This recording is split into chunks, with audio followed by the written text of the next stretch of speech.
YouTube live streaming de leibiriba kusem lab de leibiriba TV channel ikutang de yengbiriba tabiriba khudimokpu ahanma maktada adomgi host aboni ngombamna gokno na khurumjari ngasi yaifaraba numit April tha sigitang tarataruk ing lisingani gungu humdoi yaifaraba numaijing numit asida Diamond TV channel gi akhanaba tharom moina miyamgi damakta puduna laksari Talan han tharom asida adom gi ahiba talen uthopiduna ngasigi kanglai pa asida leiminari ba kanglai sa khudimakta adom gi haijaba sing adu uthokpagi khudong saba pudna lominasi screen da uhanjari khusem lapta audio gi khuthangna tabiri basingi khanjaraga phone number niksingjari hana dumak Diamond TV na siznaraga leiraba adugumnaba number duni 7005-707-808 Amuka sona ningsingjari kusem lapta tabiriba audio gi kuthanga tabiriba singi khanjaraga 7005-707-808 hariba number sida call tawbiduna adom gi haijaba telen uthokpiyu atenba matam asida election break diba khudimak tarham noksari Samananda Okram Langlenton Asem Mutum Langlembi Taram Noksari Sarabo good afternoon kay Matel Zabi lagi hay ahan ba kamense ngasisi achamba saugri thong basazar e Samananda Okram duga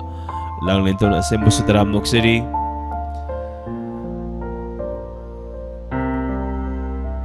Mutum Langlembi election beri Taram Noksari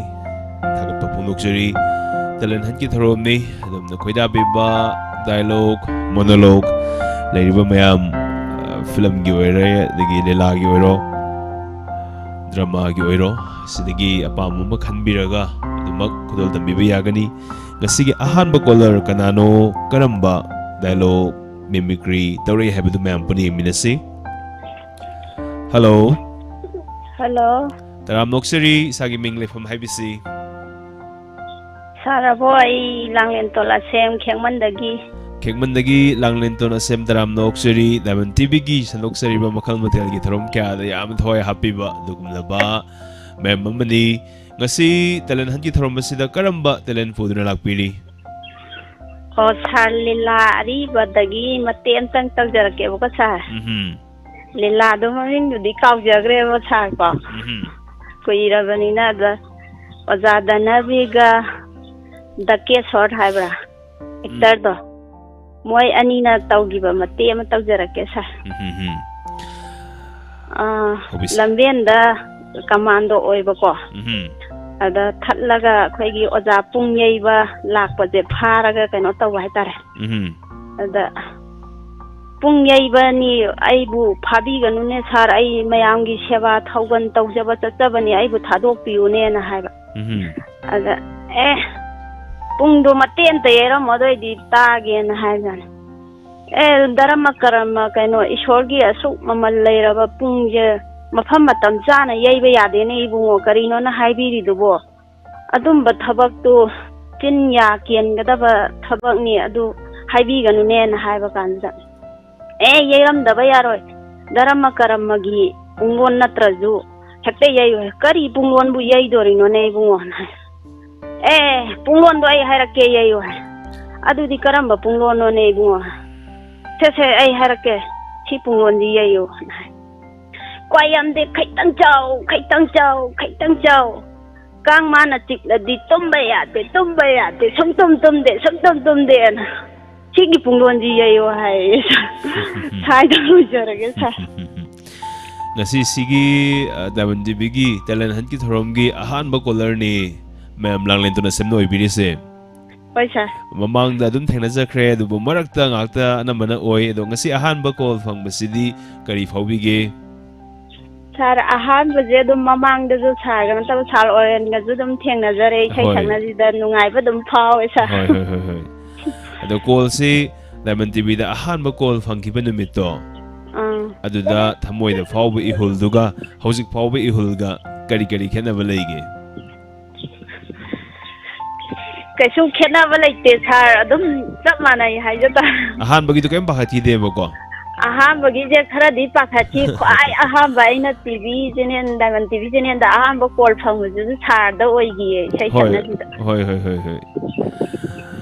ꯁꯥꯔꯗ ꯑꯍꯥꯟꯕ ꯐꯪꯖꯈꯤ ꯍꯣꯏ ꯍꯣꯏ ꯍꯣꯏ ꯌꯥꯝ ꯊꯥꯒꯠꯆꯔꯤ ꯊꯧꯔꯝ ꯁꯔꯨꯛ ꯌꯥꯕꯤꯔꯛꯄ ꯍꯥꯏꯅꯤꯡꯉꯥꯏ ꯂꯩꯇꯅ ꯊꯥꯒꯠꯆꯔꯤ thank you sir thank thank you you ꯈꯦꯡꯃꯟꯗꯒꯤ ꯂꯥꯡꯂꯩꯇꯣꯟ ꯑꯁꯦꯝ ꯑꯍꯥꯟꯕ ꯗꯥꯏꯃꯟ ꯇꯤꯚꯤꯗ ꯀꯣꯜ ꯐꯪꯕ ꯏꯁꯩ ꯁꯛꯅꯁꯤꯗ ꯁꯔꯨꯛ ꯌꯥꯕꯁꯤꯁꯨ ꯑꯩꯉꯣꯟꯗ ꯑꯣꯏꯈꯤꯅ ꯍꯥꯏ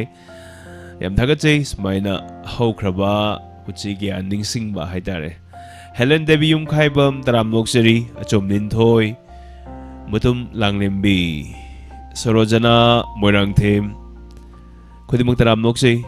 ꯑꯗꯣꯝꯅ ꯂꯦꯡꯗꯅ ꯑꯗꯨꯃꯛ ꯂꯩꯕꯤꯕꯅ ꯑꯩꯈꯣꯏꯅ ꯁꯟꯗꯣꯛꯆꯔꯤꯕ ꯊꯧꯔꯝꯗ ꯑꯗꯨꯛꯀꯤ ꯃꯇꯤꯛ ꯊꯋꯥꯏ ꯑꯣꯏꯖꯔꯤꯕꯅꯤ ꯑꯗꯣꯝꯒꯤ ꯀꯃꯦꯟ ꯃꯁꯤꯡ ꯈꯪꯗꯅ ꯊꯥꯕꯤꯔꯛꯄ ꯎꯖꯩ ꯍꯥꯏꯅꯤꯡꯉꯥꯏ ꯂꯩꯇꯅ ꯊꯥꯒꯠꯆꯩ ꯖꯣꯏ ꯃꯔꯥꯡꯊꯦꯝ ꯕꯦꯃꯣꯂꯥ ꯀꯣꯟꯁꯝ ꯈꯨꯗꯤꯡꯃꯛ ꯇꯔꯥꯝ ꯅꯣꯛꯆꯔꯤ ꯇꯦꯂꯦꯟ ꯍꯟꯠꯀꯤ ꯊꯧꯔꯝꯅꯤ ꯅꯨꯃꯤꯗꯥꯡꯒꯤ ꯃꯇꯝꯗ ꯑꯣꯏꯔꯒꯗꯤ ꯌꯥꯝꯅ ꯀꯣꯜ ꯐꯪꯅꯗꯕ ꯑꯗꯨꯒꯨꯝꯕ ꯃꯈꯜꯒꯤ ꯄ꯭ꯔꯣꯒꯥꯝꯅꯤ ꯑꯗꯨ ꯅꯨꯡꯊꯤꯟꯁꯤꯗꯤ ꯈꯤꯇꯪ ꯆꯠꯊꯣꯛꯅꯕ ꯈꯣꯠꯇꯣꯛꯅꯕ ꯂꯩꯕꯅꯤꯅꯀꯣ ꯈꯤꯇꯪꯗꯤ ꯂꯠꯄ ꯑꯗꯨꯃꯥꯏꯅ ꯑꯣꯏ ꯋꯥꯏꯈꯣꯝ ꯑꯕꯦ ꯋꯥꯏꯈꯣꯝ ꯇꯔꯥꯝ ꯅꯣꯛꯆꯔꯤ ꯏꯅꯥꯎ ꯆꯤꯡꯈꯩ ꯃꯣꯏꯔꯥꯡ ꯂꯦꯡꯁꯤꯟꯕꯤꯔꯛꯏ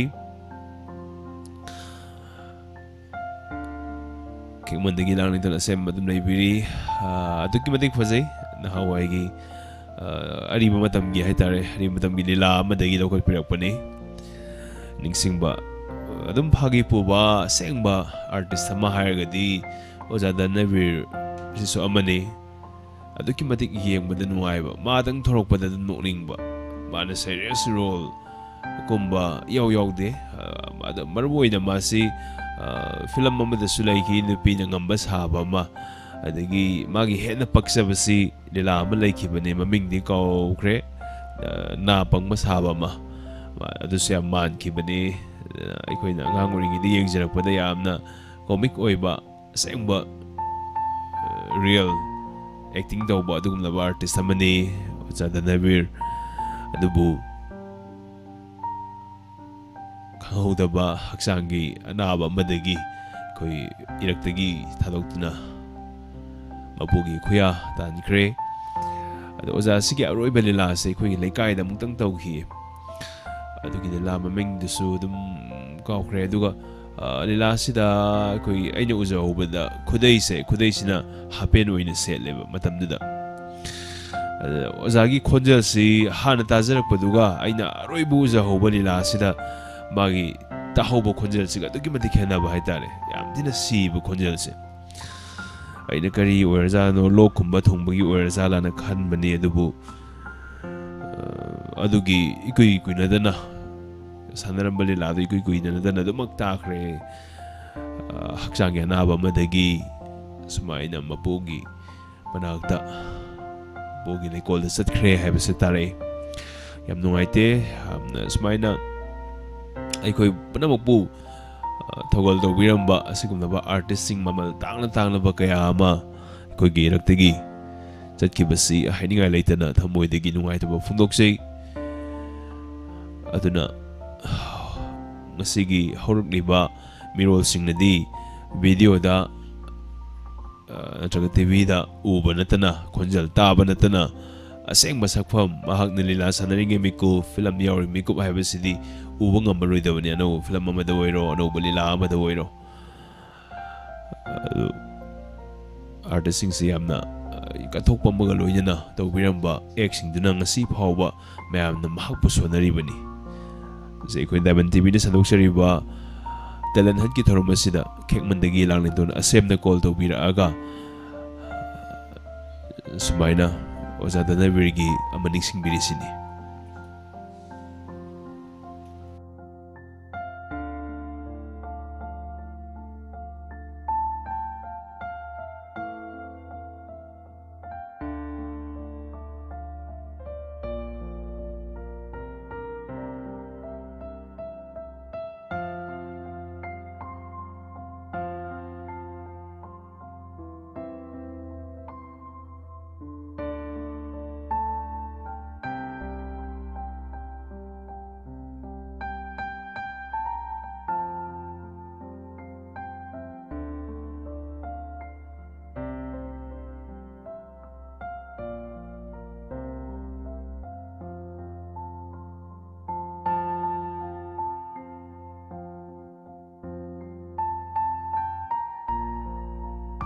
Joy Morang Tim Library Dini Laisram Sarabo Madi Mayambu Kurumzari Takpiri Kurumzari Taram Noksari Library ba mayam sing sidagi hiba talent na dumag utok biba kisukai ba laite du mathangi caller se akachari hello Sarabo Taram Noksari mingle from Habisi Sarabo ba kaya kuno sari hama mutada ay BD creation nambol kamong dagi Taram Noksari BD creation nambol kamong dagi Laman tibigi kanaba thorom mo niya talanhan ki thorom ni nungdil ki thorom se karamba talanun pigi dawri Saray sayreng amatang patopage sayreng ji kangdam padam kuman ibi bane ko Useng masa magi manglala na mayam na tadir pa mayam na asoeran jaw so apiyo Hobisi Mi masang haktani ay koy ipa itol loinamak makoy na aingonda yengi ay budi ubide urabasu khangbide makoy na uribadi sumnatagi makoy tani tikraba pon manungda fajinduna thambiraba tikraba usek masa amana hanna yengjay ningba kaina mapan naidraba sangmanaba atiyada manglangum mamanaba mayam usek singa maning tamna paibadu masana masa phantoktuna masu tereki sumthangi maton khetuna mangjai mit isinduna ui mamana ba usek singna samudra tereki asauba ising ipak thakta khobom thanna thakpa higok hingol matonda laiba pukhi macada tangbi lagi tangagum ningthijaba liglai mahigum naba laijana ningnik lauba mapan paiba ngamote nongmatasu landuna yangjaningki mahaksu magi mani lurba iyaida langna tabadu talo sandere sada Tagachari sering simpa adum haibiriro sa ganone hoy simpa bade simpa ne do ko ira bane na kaw re sa hoy kala tak taw sida isana ikibo idero habet ningjen bane ho jito jo sering si isana ibo idero nati sa ganone ko ye dai tagi ko siang masa magi mangla na ko kanjam padama kumani ibigane ko hoy na hoy maming do madita zaki duga full do dita da ko aduna atopa mama na ba mo ila sala na khaluba tang lat kira sa phajana de tining bane ko ha bai hek kesu kai balite hoy mek tu di kaim da soiba yaudi edu kharlat pai wani kesu kai de da sering duna pinning iba message tu madi mayam na punna yohon mirami yam thagat sei ngasi kai mathel jabirage ngasi ki sa karino ngasi oh kano kana sawi thong bachagi sauri ai ga manare ngasi di bene adi sagala abudina ko ire sarbo je thena da ba do sarbo gi sai an si bai sai am lai bene aina saga unagam tak tsagi kan bene ko hoy sana ngasi ya bira ga sapira mo ya bira ga no ma dum sapiyo oh sei do habiyo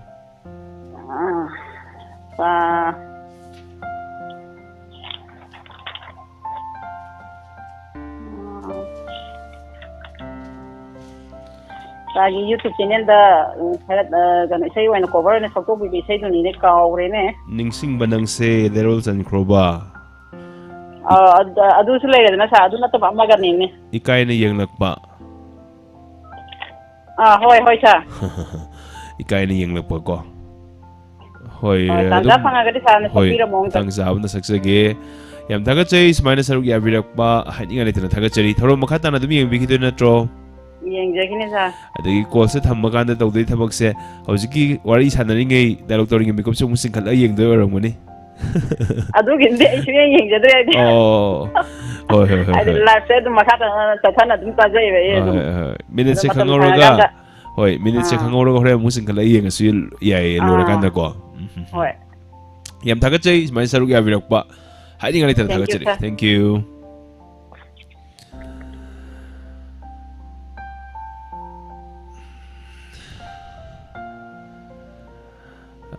Daman tibigi labiriba caller sing talan po koida biduna upiriba sing amadi say bu koida biduna sa upiriba sing maruina koina call se fangaba mikop sa daista luar ni duga luar ga musing khala ka ba sem tawe ko aina tawri du ko aina tawri sa no soi braga na ko mathangi caller du khong sa bizari hello taramok-siri minglay from HBC Kengman Ningomamdagi Toino Ibu si telen nata Hoy sume si dialogue saude da kari saude Hoy dialogue orasu yare dagi saireng wareng lo yare ado ahan bada thawal ningomamdagi hydring ida kekman dagi na haige to man mamiawa what soigi ba Hoy mamangi caller du kekman dai oibedu da kekman dai muka haige to boko Kengman gi langyen to hai la ke to ba Hoy ai langyen to na thawal ningomam krawai dagi no Ningomam sa kaino do ledak to asa dagi Yam thagatai ima ado karamba talan pigadori dialogue win tawge hai bro hai ba ko Hoy sum ngasi na jahan mane pungmi je ada ai sum kaino ai ko sing ka tang to sang da ida Hoy haura ge ya hobirasi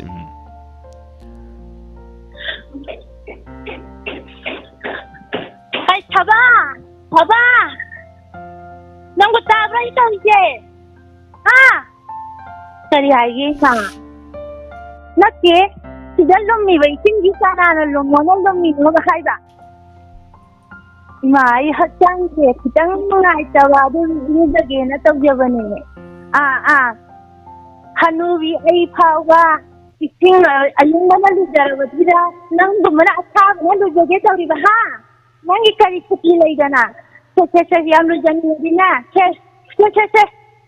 hai jan dina mai se dro hai jan Saramani na duri saramani na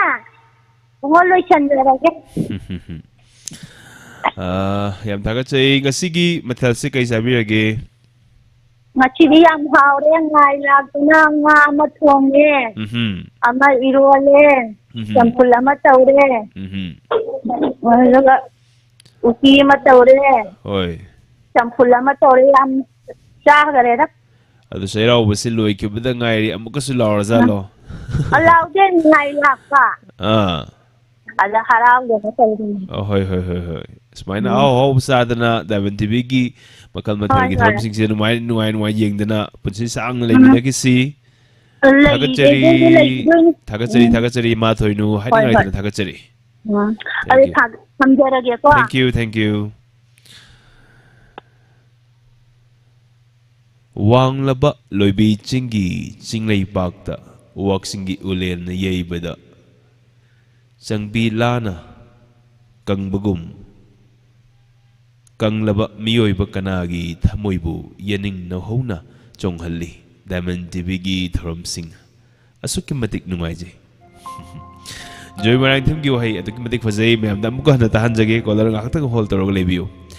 Wanglaba loibi chingi chinglei pakta waksingi ulen na yeibada Sangbi lana kangbagum Kanglaba miyoiba kanagi thamoibu yaning na hona na chonghalli Diamond TVgi Thorom Singh asuki matik nungaise Joy marang them adongi wahai haidingai leitana thagatai adongi comment pin tawduna thamjarabani myam da hek changpo unaba haiduna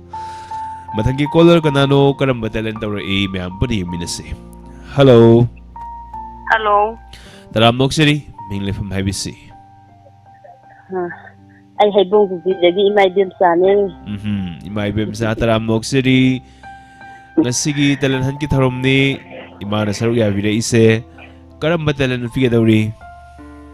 ngasi se telen je mo akonya mama ji thabi kara tha baduda thabi ge samdo pham baduda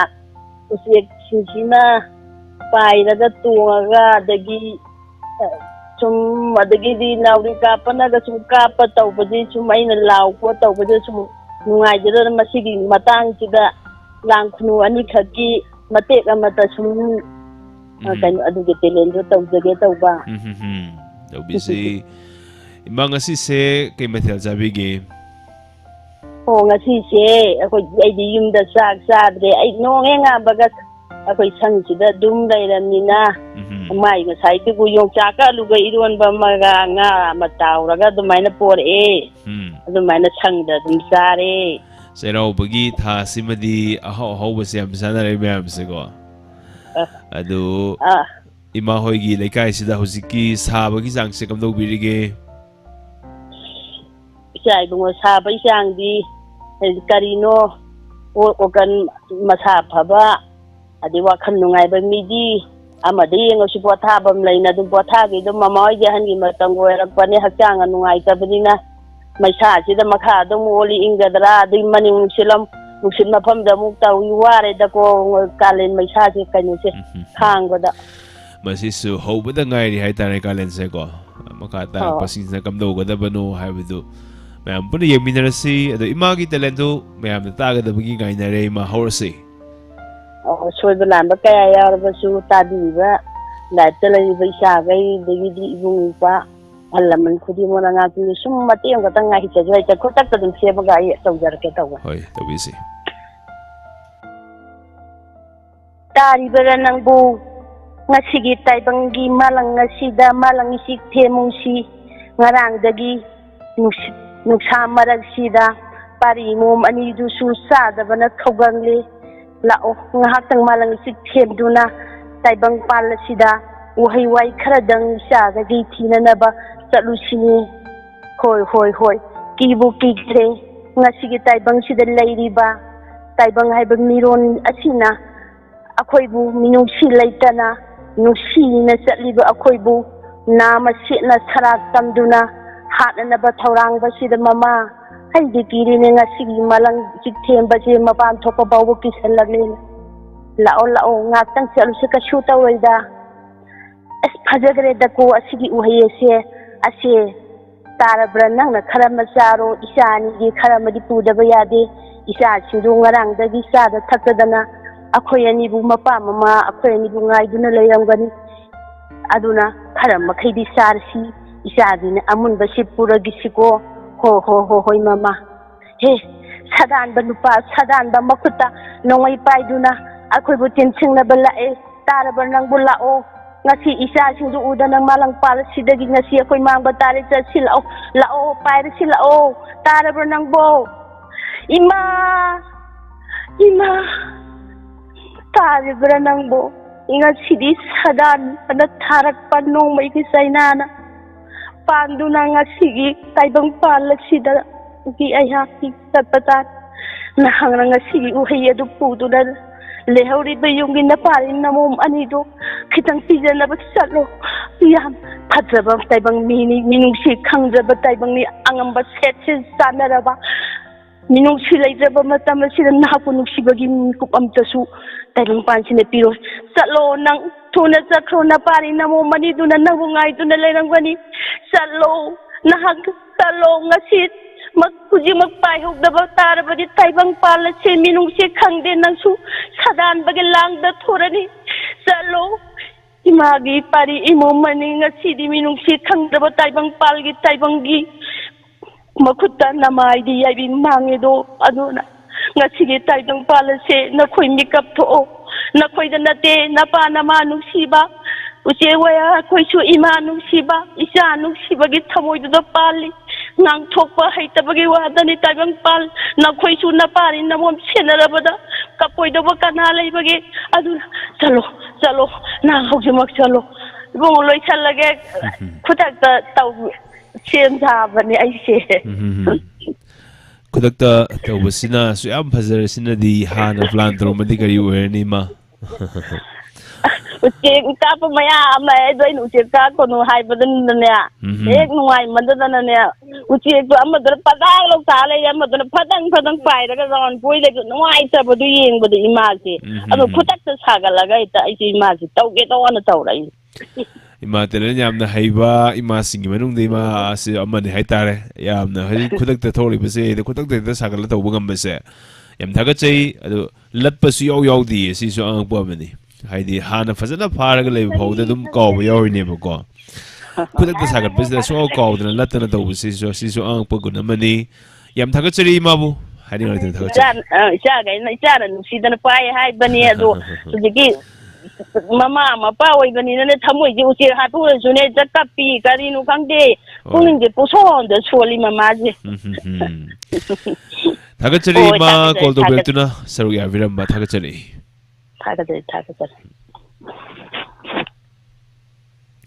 Bikas usam arunia koizam pepe elang khang bukpi bimola konsam angobi soro khaiwam arunia koizam khudimutaram noksari hello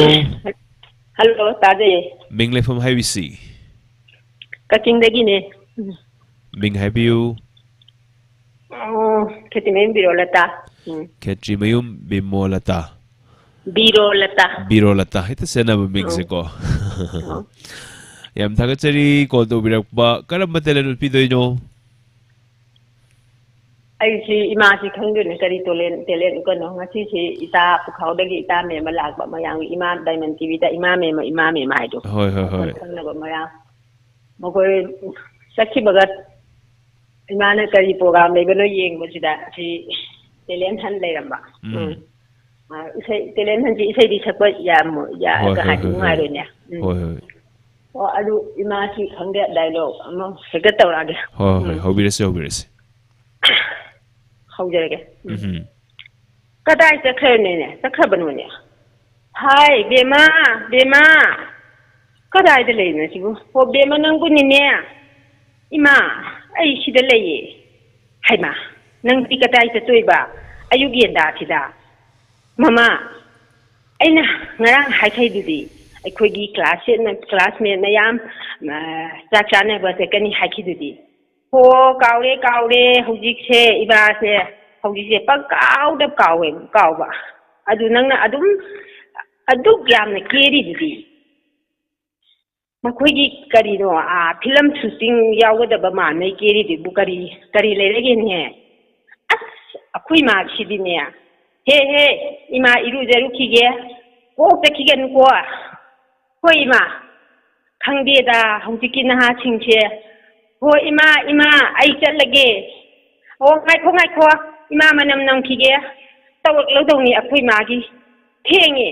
ima lata khoi adagi kan hoi su bembeng khoi loina leide haye ai da ngai haye thuna law haye phone tawrei ba ho lai he ima manam nam ni dai namo hoi ima kaino tawi su ima ai na ngatsa ai dagi kiri chiri loide da na kaidau ima nang chidi ne ai di pung loi na kaidau lagi ne ima nang nam ge di haida na lai do ta na siga isi bukan ni no haida ima yu khasai chidi de nang gi khubam gi mami ma ta tare ba ai kai noi na hodik tau go si bo ima na bi mai am ai ho amu na ke ba tare bro doi lagi Yam thagache ma kyam sagat bibsi kyam guirege kari sigi dialogue se sagat bibsi kyam guirege haba sagat da hauji te imana aina hairi sidi ita du ko khau ita ta ki bagat le ma ai si ko ndi tau da ai tele halle ai kari uchi ge hada sun lai ba adu sun ning sing ko ni da ina akwai na angang hui da tu badam nam ba ko pa tau ni da ko ni ke da ai sik ban ko ni da sagat laga ko to ko ni da Ima hoise punna pulaga sak sara mazamin ro. Hoi pukya dagi lakpi ge ima me mati. Moi pu khau dagi ima me mati ma am thona le khre jan he. Mo handak ni hongi badu. Hoi. Wangjing ten tha dagi ne ba mamo ti. Hoi. Adu na iktiba da lai ni ne mani mamo. Iktiba da la ga ngasai pung moi si ayuki pung 8 tagi tholai hai. Hoi. Aduga sida pung 8 khara helakwa. Mapan makai ta aswade jawre. Ado halaga mu signal badagi. Hoi. Pukhaugi ita mayam ratana khoi mayam khangnare ima hodi. Ratana su phoyai gi ratana su phone tawe kana no duga lae ta mayam sari ado. Hauji moi hanji ba kuidri pung ahum siwari khanire hoi sumaina ano wa ma'am khangna ka do wali ima aduna hakchang na de ekta punam da sangna le mina kisi yan am thakachari call to duna suru ga biramba thank you isa pa ina hanana thakachari Pepe alam kangupi hoinam loidang somola samurai lakpam Helen Devi khaibam Premlata Khetri oinam loidang khudimang taram noksali ibem hal ningthaujam Joy Morang Them Arunia Koijam Gangarani Kolkata khudimang taram noksari aduga tharom saruk ya vidi abiba aduga live chat dia kaya yawi da sudum yawi isagi dum thaba asin malay ban haitare aduna dumak comment amam tang worship hek to minamo maramang tapato ko matang saraga di hek yaw na ba haitare adom su saruk yari habidu mayam du punna khangba ya ba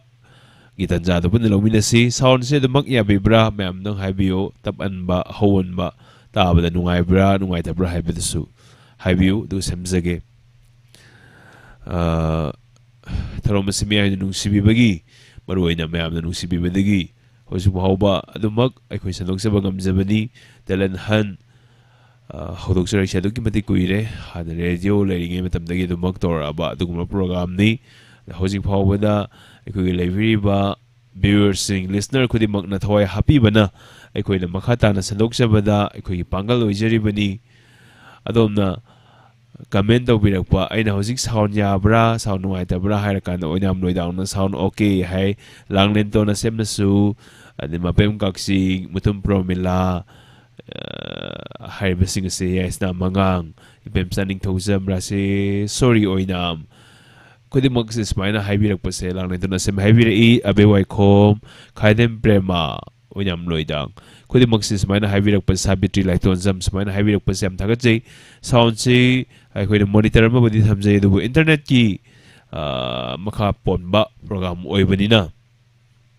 karigumba hek aikoy somduli thoga mayam na thokta tanja su hek yawi aduna asiguma timing da comment se live chat se dogi matika ne ba sound yadre tandre adigi tapmalli homalli habise dum haibire ba koi daiban tv gi nusira ba listener khudi magna aduna adu dasaraga aikoy ni samjari bane ba yam thagachai because was yam thagachai habirakpa sabiti laiton zum amuka habiri memula konsa moinam loidang Helen Devi khaibam yam thagachai tharomasi isa ekoi hanagi masata telen hangi tharomsi telen habisi kisu isai nongmai laribu isingje loi chingi isage haijaba habne dubu isai sakna si haidana tharoma masu muk laibani isagi khudong saba sima pizadabani aduna maram oiraga dialogue sidi dum haiba nate do haidi isai gumba haiba sidi dum matek tor dum phana ba adugma posa moibani na call si lakta lakmandragadi talan hansida dum isai so dum maya pizai aduna call si lat pasi fazadragadi mayamna library ba lab sa library ba singna su dum call do biraga isai mate mangang biramba ka sukay ba laite isay sana si tharom dili call dum phangda basi namme buko aduna sumba tharom sida dum maksarug yabi ba hidinga laitana thagachai abecha thodam mabem kaksing Gangarani Kolkata BD Crescent Pagpi CH kudi magtaram noksay oinam loidang library bimola konsum premisory wahengbam kudi magtaram noksay aduga live chat library ba kudi magna mug ngasaygi joy borang themgi fazaba kamen na mayaw kibani mayam hojit sa mirpo sing da ta na ba amuka ningsing jage aduga caller amtang khana paika jage aduga ningsing jage hello good afternoon sir good afternoon taram noksari minglefam habisi ay hangang dagi mutum promila taram noksari talan hanki tharom ni karam batelan utwi dawri la dagi mati ang tang tog jarge sa sum hang je tog jak pani hoi ke suga ba leite ham daga chai to birak pa hog jarage sa miyam khangna ango bukundo pareng huktuna punsile pun semjakhiba aigi ikuroi bese masi makatang di aigi phiji da cheksin na ki duna pujekhige harau na yabi yukoita sai da sumai senjage Karamba film Liladagi oidino sibo.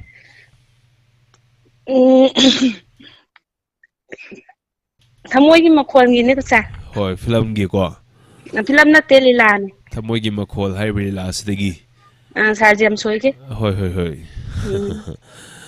Lasi yang bakyam kuirage. Ang kuire dan ha fasta ki bane 2022 da. Hoi. 22 da yang kibalila ma hoji pau haviramba. Isana su yamna hek pamjaba mata ma tho mani tanja se ko. Asi lila jam thawai ta ne yengzegi sa. Hoi. Kanana da tawkibano adri ningsingi bro. Arun ga Jagadish ka. Hoi. Jagadish na Arun da hai ta. Hoi. Ngasi se kay mathel jabige. Ngasi sa hawai thomoy sa jare. Kalenjang basibu indam thagi dubu miss to bibra natraga dum nungai na khanbibra. Kalenjang ko jidi yadre sara khoi imung da lai ge phai nung cha thodi thokpa ngamdre. Hoi. Imung da su mathagi seling sekra nemaga di ko yam sabu oye jinga go ordi yam hena sabu oye. Amathak ta di khara sai makha da di am inge. Hoi. Adubu nature gi khudol di prakriti gi khusem ni sida ikoi de semdok pu semjin yaba na teba khusem na tabani na aduna pirak libo khudi makse khoi na loina mak taram no okpata bani ko. Hoi sa. Yam thaga chai Diamond TV gi smaina makal mathel gi tharom kya tarok basa thamoi de kari phawbige. Sam nungai ba phawi da khoi ti Diamond TV te prangor la exam ne ayuk tin nung tang bo. Adu baru ini hek tabi basidi YouTube ta sanga tabi bra traga khosem tabi bro. YouTube ta dum tai sa YouTube ta dum la kaino la ta dum yaw lai jabal. Hoi video yaw na ko. Hoi atopa thaba ma taw ta su sum nakada thamba su ya bani da ko. Acha ising thong aju inspector ta ka chen tang ta hok trati cha khum da tham ta bin. Hoi smaina video thoko program na taba ngai di audio gi thaba lila oiro inspector ta ya oiro sung basidi nakada thamba ga dum ta su ya ba. Program ni yam thaga chai smaina ta taw ro ko ga su lai cha yaw tra chu ne adum ta jai sa. Hoi. Yam thaga chai Diamond TV bu si bi da mani. Thank you.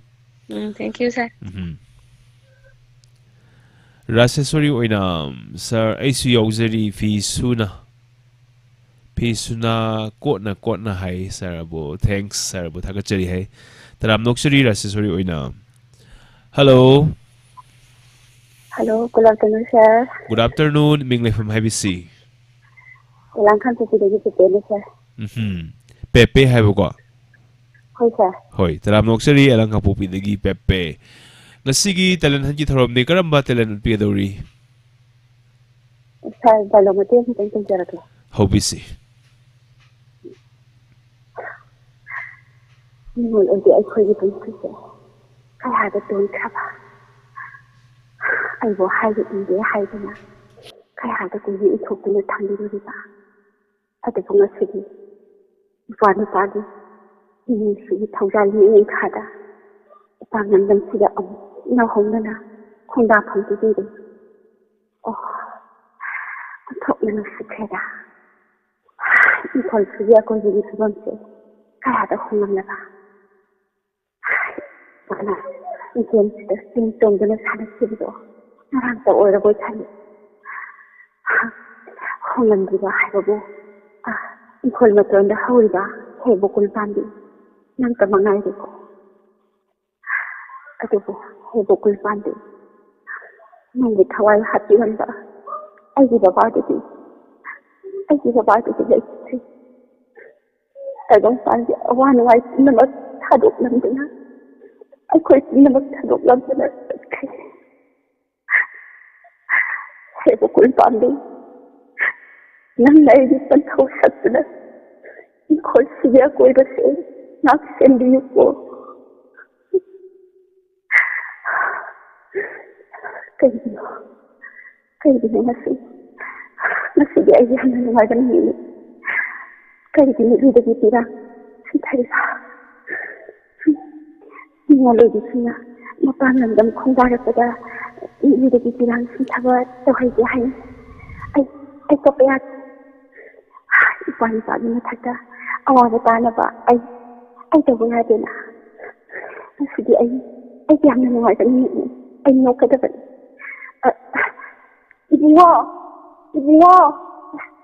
라오. 레이, 이게 레이. 이게 TV다. 헐, 뭐. 이제는 라트가 보이더니나 거기서 뭔가 또세.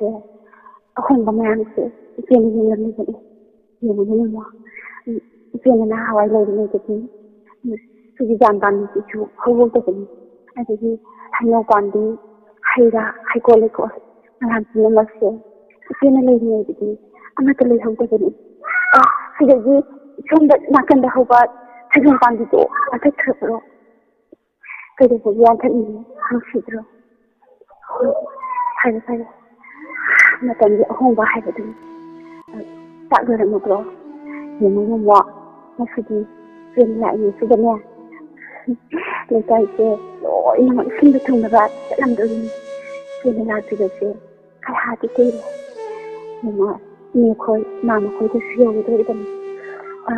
mà mang gì tiền mà đó tiền đi đó mà quên được sự thật là sự quá người ta phải tạm là quên lỗi những là chỗ mà gì chuyện lại nó sự đấy lão xong là lão mà sẽ thử là sự thì gì đấy sao yam fazal tazara mane lotion gi da wa lotion gi bana ha jingre karamba keno digi oi doi no ning biri bro lila drama cái này sana tabne sa hoi yam thaga chei mai na ma sagat piraga tok birak buse ko karam adu matang si rok bod mitagi bi sin thagi to buga di yaw ta bro sa tum ngai da ban se de ko ha do ha ji ma tum pa ni sna ba tu ai sna ta wo da yam thaka chei adu talensi yam na haiba singi menung da matare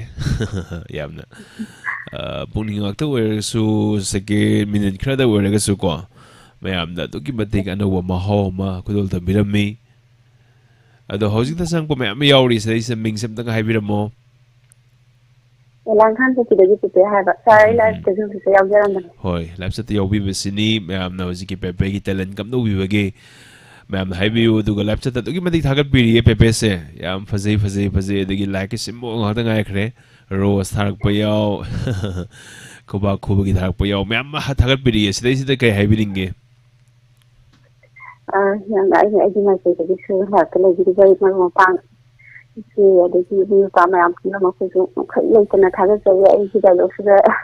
thì nó thay cái gì thì phải hai lâu rồi cái nào lấy gì đó hoi yam thagat chei thank you elang khang bu pidagi pepe ma ki dialogue ta bi ho sing adom gi pukning soidan lung si ba forum ngani khanjei khosem lab ta thabak ama tawna youtube ta saruk ya bi basing TV channel da damak thar ga TV ki mamang de election bi basing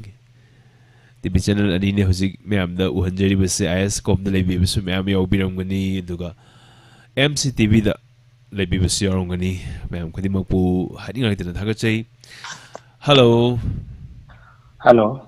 Taram Noksiri Mingle from Habisi Rajasthan dagi Shakespeare kai kham jai Yam Taram Noksiri Talent han ki thorom ni yam bagi karam talent pudra lakpiri Hawjara Habisi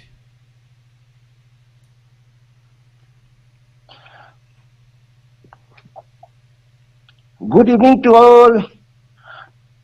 Now the announcement is coming. The Miss India 2023, Miss Femina, Miss India 2023 second runners-up. Any case, Miss Femina India is Miss Manipur 2023. Wow, congratulations to Miss Manipur for Miss second runner-ups. Congratulations. After that, the first runners-up, the Femina Miss India 2023 got by New Delhi. Wow, congratulations. please come forward for your crown. Lastly, the Miss Femina India 2023 winners got by Miss Rajasthan. Please come forward for the proudness of your crown. Wow, congratulations to Miss Rajasthan. Thank you to all. Sondana ina Femina yengbu loisalacha. Loisalamna amuk thabal lomda amuk chatlagi. Thabal yengbu yengta. Phangkhra Manipur gi chanpi Masud jane second runners taramina yam nuaikhra. Chawthokse. Sondana kamdol jan thaban jingna.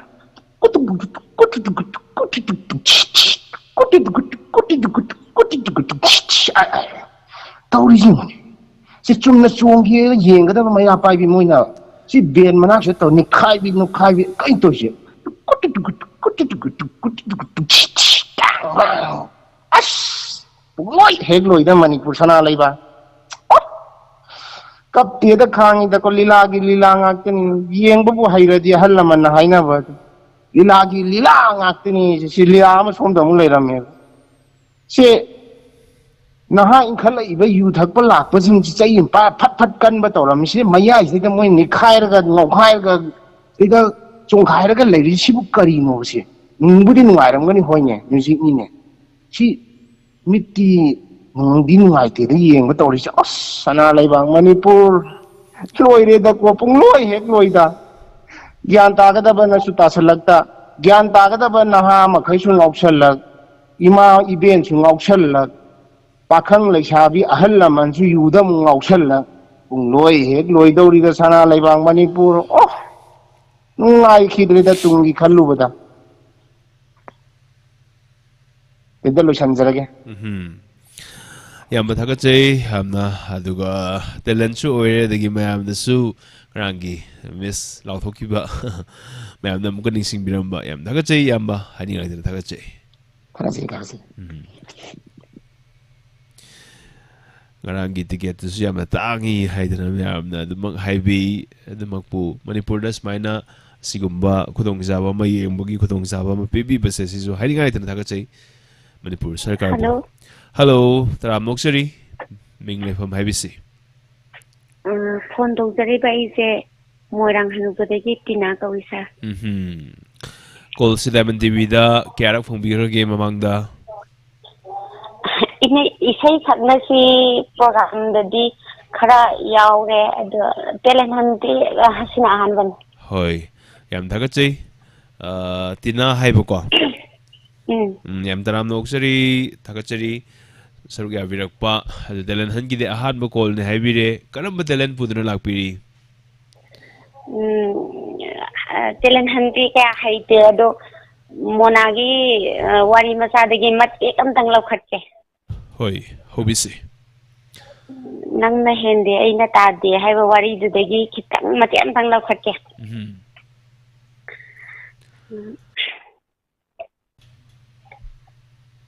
miyamgina exam sa aduga aigina bamo lamhen pa na hafte mi bu onthok na otkhe nangi nayai se onthok na sukan khe ko bamo lamhen pa sai da lage sang na father bro keno je telen han je ngasi je thamaina leiram ne je je khanghaudre ba hoi aduna ngak si da mayam patau tau na ko ji da khitang loi je tau ni nga ba hoi karamba lila film dagi oi birabno ye wari youtube da wari me am thagat pado hoi aduda monagi nang ne hende aina ta de na wari ma leibake hoi thagachei sumaina matem dong oisu saruk ya birakpa ko telan hanki de ahan ba call phangmun minni dari dam dei sanbiu Diamond TV da telan handa ahan ba call phangmun minni haidana ko ngasi kay mathel jabi gi ken irombaga khajin kanghoga adu kalen gi ꯏꯟꯁꯥꯡꯁꯤꯒ ꯏꯪꯊꯝꯊꯥꯒꯤ ꯏꯟꯁꯥꯡꯁꯤꯒ ꯀꯔꯝꯕꯅ ꯍꯥꯎꯕꯤꯒꯦ ꯑꯗꯨꯗꯤ ꯏꯪꯊꯝꯊꯥꯅ ꯌꯥꯝ ꯍꯦꯜꯂꯦꯀꯣ ꯍꯣꯏ ꯀꯥꯂꯦꯟ ꯁꯥꯒꯠꯂꯛꯄꯅꯤꯅ ꯆꯥꯕ ꯊꯛꯄꯁꯨ ꯌꯥꯔꯛꯇꯕ ꯍꯥꯏꯇꯥꯔꯦ ꯆꯥꯗꯣꯏꯕ ꯍꯤꯟꯖꯥꯡꯁꯤꯁꯨ ꯀꯔꯤꯅꯣ ꯒ꯭ꯌꯥꯟ ꯑꯃ ꯇꯥꯁꯜꯂꯛꯇꯦ ꯍꯣꯏ ꯏꯪꯊꯝꯊꯥꯗꯗꯤ ꯑꯃ ꯊꯣꯡꯉꯦ ꯍꯥꯎꯋꯦ ꯑꯃ ꯊꯣꯡꯉꯦ ꯍꯥꯎꯋꯦꯕꯀꯣ ꯍꯥꯎꯋꯦ ꯀꯥꯂꯦꯟꯗꯗꯤ ꯑꯁꯤꯟꯕꯒꯨꯝꯕ ꯍꯣꯏ ꯁꯤꯒꯨꯝꯕ ꯈꯔ ꯅꯠꯇꯅ ꯍꯥꯏꯇꯥꯔꯦ ꯑꯇꯣꯞ ꯑꯇꯣꯞꯄꯁꯨ ꯆꯥꯅꯤꯡꯉꯥꯏꯁꯨ ꯂꯩꯇꯕ ꯑꯗꯨꯅ ꯑꯗꯨꯃꯛ ꯍꯥꯎꯇꯥꯔꯦ ꯆꯥꯅꯤꯡꯗꯕ ꯑꯗꯨꯃꯥꯏꯅ ꯇꯧꯋꯦ ꯍꯣꯏ ꯑꯗꯨꯅ ꯑꯩꯈꯣꯏ ꯈꯔ ꯈꯛꯀꯤ ꯅꯠꯇꯦ ꯄꯨꯂꯞꯀꯤꯅꯤ ꯈꯜꯂꯒ ꯄꯦꯟꯊꯣꯛꯅꯕ ꯇꯥꯔꯦꯀꯣ ꯍꯥꯏꯗꯤ ꯃꯥꯅꯤ ꯈꯔ ꯃꯥꯅꯤ ꯑꯃꯅ ꯃꯇꯝ ꯍꯥꯎꯕ ꯈꯔ ꯃꯇꯝꯒꯤꯅꯦ ꯑꯃꯅ ꯍꯥꯎꯇꯕ ꯅꯠꯇꯦꯕ ꯄꯨꯂꯞ ꯎꯝ ꯍꯥꯎꯃꯤꯟꯅꯗꯕꯅꯤ ꯄꯨꯂꯞ ꯍꯥꯎꯃꯤꯟꯅꯕꯅꯦꯕ ꯃꯇꯝ ꯃꯇꯝꯒꯤ ꯎꯝ ꯄꯤꯔꯛꯄ ꯄ꯭ꯔꯀꯤꯇꯤꯒꯤ ꯈꯨꯗꯣꯜꯅꯤ ꯈꯟꯕꯤꯔꯒ ꯄꯨꯟꯅ ꯂꯩꯃꯤꯟꯅꯔꯁꯤ ꯊꯧꯔꯝ ꯃꯈꯥ ꯇꯥꯅ ꯑꯗꯨꯃꯛ ꯌꯦꯡꯕꯤꯈꯣ ꯊꯥꯒꯠꯆꯔꯤ ꯀꯣꯜ ꯇꯧꯔꯛꯇꯨꯅ ꯁꯔꯨꯛ ꯌꯥꯕꯤꯔꯝꯕ ꯊꯦꯡꯀ꯭ꯌꯨ ꯊꯦꯡꯛ ꯌꯨ ꯊꯝꯖꯔꯦ ꯁꯨꯃꯥꯏꯅ ꯑꯅꯧ ꯑꯅꯧꯕ ꯀꯣꯂꯔꯁꯤꯡꯁꯦ ꯃꯌꯥꯝꯅ ꯆꯪꯕꯤꯔꯛꯄꯗ ꯂꯥꯏꯞ ꯆꯠꯇꯒ ꯍꯦꯛ ꯌꯥꯎꯕꯤꯔꯛꯄꯗꯁꯨ ꯇꯔꯥꯝꯅ ꯑꯝꯇ ꯑꯣꯛꯃꯤꯟꯅꯁꯤ ꯍꯥꯟꯅ ꯑꯗꯨꯃꯛꯁꯨ ꯑꯣꯛꯄꯤꯔꯤ ꯃꯊꯪꯒꯤ ꯀꯣꯂꯔ ꯀꯅꯥꯅꯣ ꯌꯦꯡꯃꯤꯟꯅꯁꯤ ꯍꯜꯂꯣ ꯏꯅꯥꯎ ꯁꯥꯔꯕꯣ ꯒꯨꯗ ꯑꯐꯇꯔꯅꯨꯟ ꯒꯨꯗ ꯑꯐꯇꯔꯅꯨꯟ ꯏꯅꯥꯎ ꯇꯔꯥꯝꯅ ꯑꯣꯛꯆꯔꯤ ꯏꯁꯥꯒꯤ ꯃꯤꯡ ꯂꯩꯐꯝ ꯃꯌꯥꯝꯗ ꯍꯥꯏꯕꯤꯁꯤ ꯑꯩ ꯇꯥꯟꯈꯩꯕꯝꯅꯤ ꯎꯝꯍꯨꯝ ꯂꯝꯁꯥꯡꯗꯒꯤ ꯎꯝꯍꯨꯝ ꯏꯅꯧꯕꯨꯁꯨ ꯏꯊꯩꯈꯨꯝꯅꯁꯨ ꯎꯠꯆꯔꯤ ꯑꯗꯨꯒ ꯇꯔꯥꯝꯅ ꯇꯥꯕꯤꯔꯤꯕ ꯑꯣꯛꯆꯔꯤ ꯄꯨꯝꯅꯃꯛꯁꯨ ꯀꯣꯡꯅ ꯈꯨꯔꯨꯝꯖꯔꯤ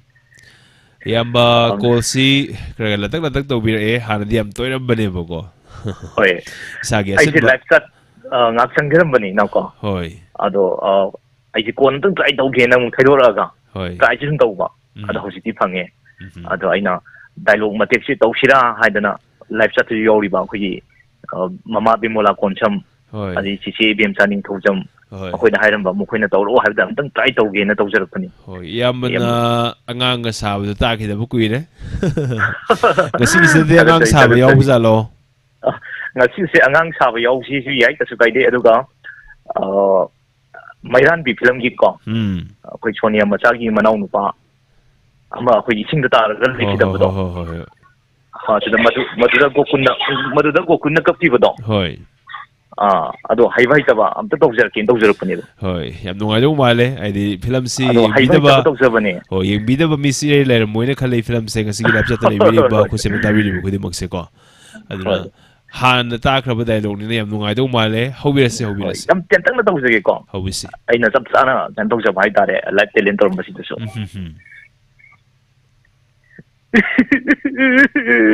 ꯁꯅꯥꯊꯣꯏ ꯁꯅꯥꯊꯣꯏ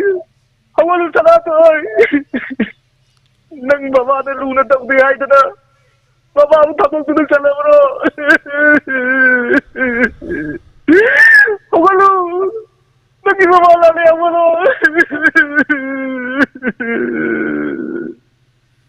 ꯁꯤ ꯃꯇꯦꯛꯁꯤꯃ ꯊꯝꯖꯒꯦꯀꯣ ꯑꯗꯨꯒ ꯒꯣꯀꯨꯟꯒꯤ ꯗꯥꯏꯂꯣꯛ ꯃꯁꯤꯒꯤ ꯐꯤꯂꯝꯁꯦ ꯑꯩ ꯇꯁꯦꯡꯅ ꯅꯤꯡꯁꯤꯡꯕꯗꯤ ꯉꯝꯗ꯭ꯔꯦ ꯑꯗꯣ ꯁꯨꯝ ꯇꯧꯖꯔꯛꯀꯦ ꯇꯧꯕꯤꯔꯁꯤ ꯅꯪꯃꯛꯅ ꯑꯩꯒꯤ ꯊꯝꯂꯝꯕ ꯊꯥꯖꯕ ꯄꯨꯝꯅꯃꯛ ꯅꯪꯅ ꯃꯥꯡꯍꯜꯂꯕ ꯅꯪꯒꯤ ꯊꯃꯣꯏꯗꯨꯗ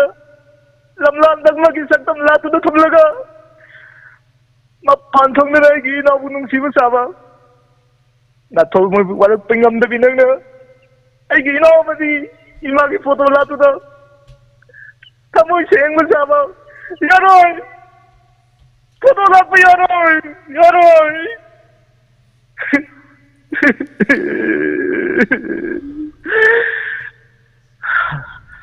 ꯑꯗꯨꯒ ꯕꯁꯟꯇ ꯅꯣꯡꯉꯥꯜꯂꯝꯗꯥꯏꯒꯤ ꯍꯣꯏ ꯃꯗꯨꯗ ꯑꯩꯈꯣꯏꯒꯤ ꯀꯂꯥꯗ ꯑꯩꯈꯣꯏꯒꯤ ꯏꯔꯛꯄ ꯂꯦꯇꯔꯗꯣ ꯑꯗꯨ ꯃꯇꯦꯛ ꯁꯨꯝ ꯍꯩꯕ ꯍꯩꯇꯗꯕ ꯅꯠꯇꯦ ꯃꯁꯤ ꯑꯩꯅ ꯁꯦꯝ ꯁꯥꯗꯅ ꯇꯧꯕꯁꯤꯅ ꯑꯩꯅ ꯁꯨꯝ ꯅꯤꯡꯁꯤꯡꯖꯕ ꯑꯩꯅ ꯌꯥꯝ ꯇꯣꯏꯅ ꯁꯨꯝ ꯈꯔ ꯁꯨꯝ ꯇꯧꯖꯔꯛꯄ ꯑꯉꯥꯡꯈꯩꯗ ꯁꯨꯝ ꯇꯝꯃꯛꯄ ꯍꯣꯏ ꯑꯗꯒꯤ ꯑꯦꯅꯤ ꯐꯪꯁꯟꯗ ꯑꯣꯏꯔꯣ ꯁ꯭ꯀꯨꯜꯒꯤ ꯐꯪꯁꯟ ꯑꯣꯏꯔꯣ ꯁꯨꯝ ꯃꯇꯦꯛ ꯃꯇꯦꯛ ꯁꯨꯝ ꯇꯧꯖꯔꯛꯄꯅꯦꯀꯣ ꯍꯣꯏ ꯑꯗ ꯁꯣꯏꯈꯤꯕ ꯂꯥꯟꯁꯨ ꯉꯥꯛꯄꯤꯒꯅꯤ ꯑꯩꯒꯤ ꯁꯍꯔꯗ ꯑꯩꯅ ꯄꯤꯔꯝꯕ ꯑꯗꯣ ꯒꯨꯂꯥꯞꯇꯣ ꯀꯪꯗꯨꯅ ꯃꯥꯡꯍꯟꯈ꯭ꯔꯕ꯭ꯔꯥ ꯅꯠꯇ꯭ꯔꯒꯅ ꯑꯌꯨꯛ ꯈꯨꯗꯤꯡꯒꯤ ꯂꯩꯔꯥꯡ ꯅꯥꯆꯣꯝꯇꯅ ꯁꯦꯝꯕꯗ ꯅꯪꯒꯤ ꯈꯨꯠꯁꯥ ꯃꯉꯥꯃꯛ ꯂꯩꯅꯝꯇꯅ ꯆꯣꯝꯂꯒꯗꯤ ꯀꯔꯤꯒꯤꯅꯣ ꯅꯪꯅ ꯑꯩꯅ ꯅꯪꯒꯤ ꯅꯅꯥꯛꯇ ꯂꯥꯛꯀꯦ ꯍꯥꯏꯔꯒ ꯂꯥꯛꯅꯤꯡꯗ꯭ꯔꯤꯁꯤ ꯀꯔꯤꯒꯤꯅꯣ ꯗꯦꯜꯂꯤꯒꯤ ꯌꯨꯅꯤꯚꯔꯁꯤꯇꯤꯗ ꯂꯩꯀꯣꯜ ꯑꯗꯨꯗ ꯁꯥꯠꯄ ꯑꯗꯣ ꯒꯨꯂꯥꯞꯄꯨ ꯅꯪꯒꯤ ꯅꯅꯥꯛꯇ ꯑꯩꯒꯤ ꯊꯋꯥꯏ ꯃꯅꯤ ꯊꯥꯈ꯭ꯔꯒ ꯅꯪꯅ ꯊꯧꯑꯣꯏꯈꯤꯗꯕꯁꯦ ꯑꯩ ꯈꯜꯂꯨꯔꯒ ꯊꯋꯥꯏ ꯅꯨꯡꯉꯥꯏꯇꯦ Sarala Ay kaptingi. Ay amne ora wisana.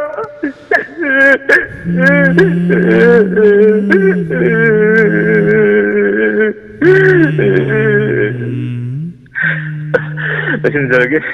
Yamna kana tawbin nate. Matek sum mayam ga. Hoi. Sum saru yamina base nungai ba haiba tare. Hoi. Ni kana taw sa sida. Ni ga ujar pani. Marakta background music ama hapse kibani tabi bro.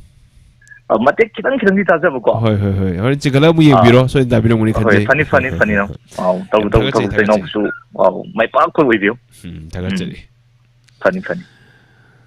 Yam basan khariba maramrakta dumak saruk ya virakpa adu haradi amna saruk ya viramba adugna bamani yam olen sapam lengsin birai background music ti nei re sir abo hai thank you me am sem thagat piri tanjasi da dumak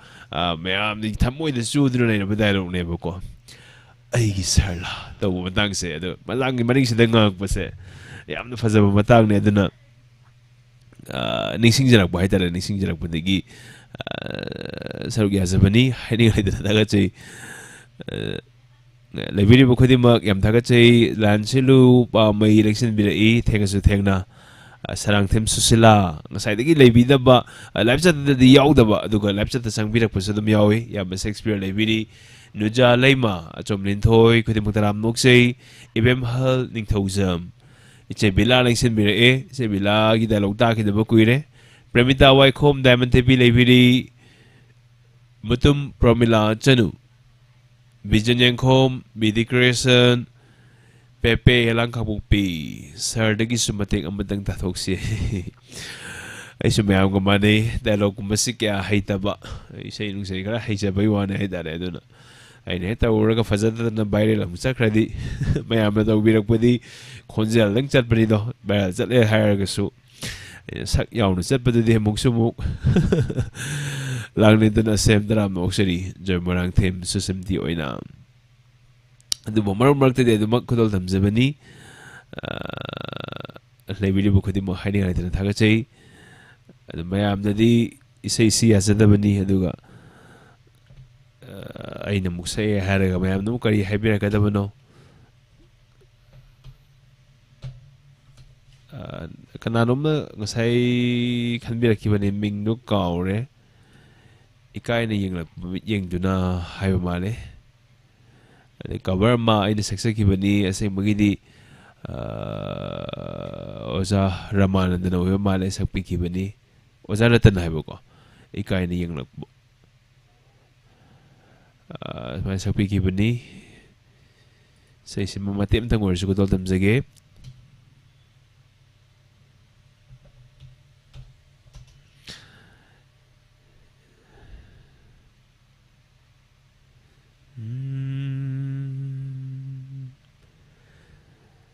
Ika'y na yung lakpamit yung na Hukriya'y tamoy nang na Lok sa thong ba Fam na konsa sa tao na tumay kang bilang ganito Thong da ba may kupam na full saksage Naton sa ka na full eh Hello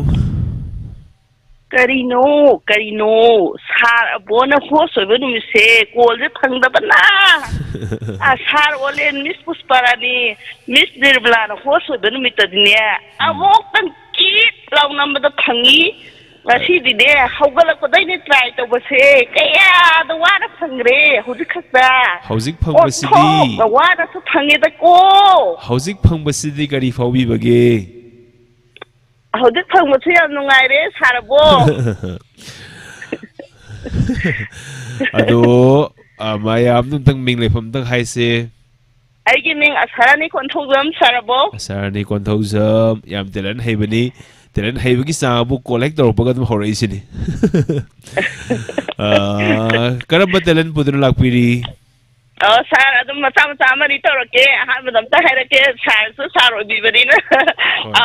amawari macha mani to lijar khiya hada sar angang abakhakse school do homework se thamba ni mai maming se sana matum ko wa ada spelling se lan bagi ma se a wat bagi san matum re ira bangang se ada ke magi class teacher sina homework se loraga magi angang se the boys pitor po matam da ꯃꯥꯒꯤ ꯕꯣꯏꯁꯨ ꯄꯥꯏꯔꯒ ꯁꯟ ꯃꯇꯨꯝ ꯀꯅꯥꯅꯣ ꯂꯥꯛꯑꯣꯅ ꯍꯥꯏꯕ ꯑꯗꯩꯗꯤ ꯉꯁꯥꯏꯒꯤ ꯑꯉꯥꯡꯁꯤꯡꯒꯤ ꯆꯪꯉꯛꯅꯗꯅ ꯂꯩꯔꯀꯥꯟꯗ ꯕꯣꯏꯁꯨ ꯇꯧꯔꯒ ꯃꯥꯒꯤ ꯍꯥꯏꯗꯤ ꯈꯨꯝꯖꯔꯒ ꯀꯣꯕꯔꯗꯣ ꯌꯦꯡꯉꯛꯄꯗꯗꯤ ꯉꯁꯥꯏ ꯁꯅꯥ ꯃꯇꯨꯝꯁꯤꯅ ꯂꯥꯛꯄꯖꯥꯠꯅꯤꯗ ꯁꯥꯔ ꯑꯗꯩꯗꯤ ꯃꯥꯒꯤ ꯁ꯭ꯄꯦꯂꯤꯡꯗ ꯂꯥꯟꯈ꯭ꯔꯕꯅꯤꯅ ꯉꯁꯥꯏꯒꯤ ꯁꯟ ꯃꯇꯨꯝ ꯍꯥꯏꯔꯛꯄꯗꯣ ꯃꯥꯅ ꯆꯪꯉꯛꯄꯗꯨꯒꯗꯤ ꯑꯉꯥꯡ ꯑꯁꯤ ꯑꯗꯨꯝ ꯅꯣꯛꯅꯒꯜꯂꯤꯗꯅ ꯑꯇꯩꯁꯤꯅ ꯑꯗꯨꯝ ꯅꯣꯛꯅꯕꯁꯦ ꯍꯧꯈ꯭ꯔꯕ ꯍꯥꯏꯔꯗꯤ ꯃꯥ ꯕꯣꯏꯁꯨ ꯂꯧꯔꯕ ꯃꯇꯨꯡꯗꯒꯤꯗꯤ ꯑꯁꯨꯝ ꯂꯛꯅꯕꯗꯒꯤ ꯅꯣꯡꯉꯥꯜꯂꯒꯗꯤ ꯃꯥꯁꯦ ꯏꯀꯥꯏꯗꯅ ꯑꯗꯨꯝ ꯁ꯭ꯀꯨꯜ ꯀꯥꯔꯛꯇ꯭ꯔꯦꯌꯦ ꯁꯥꯔ ꯑꯗꯒꯤ ꯑꯅꯤꯁꯨꯕꯗꯅꯅꯦ ꯀꯩꯅꯣ ꯇꯧꯋꯦꯌꯦ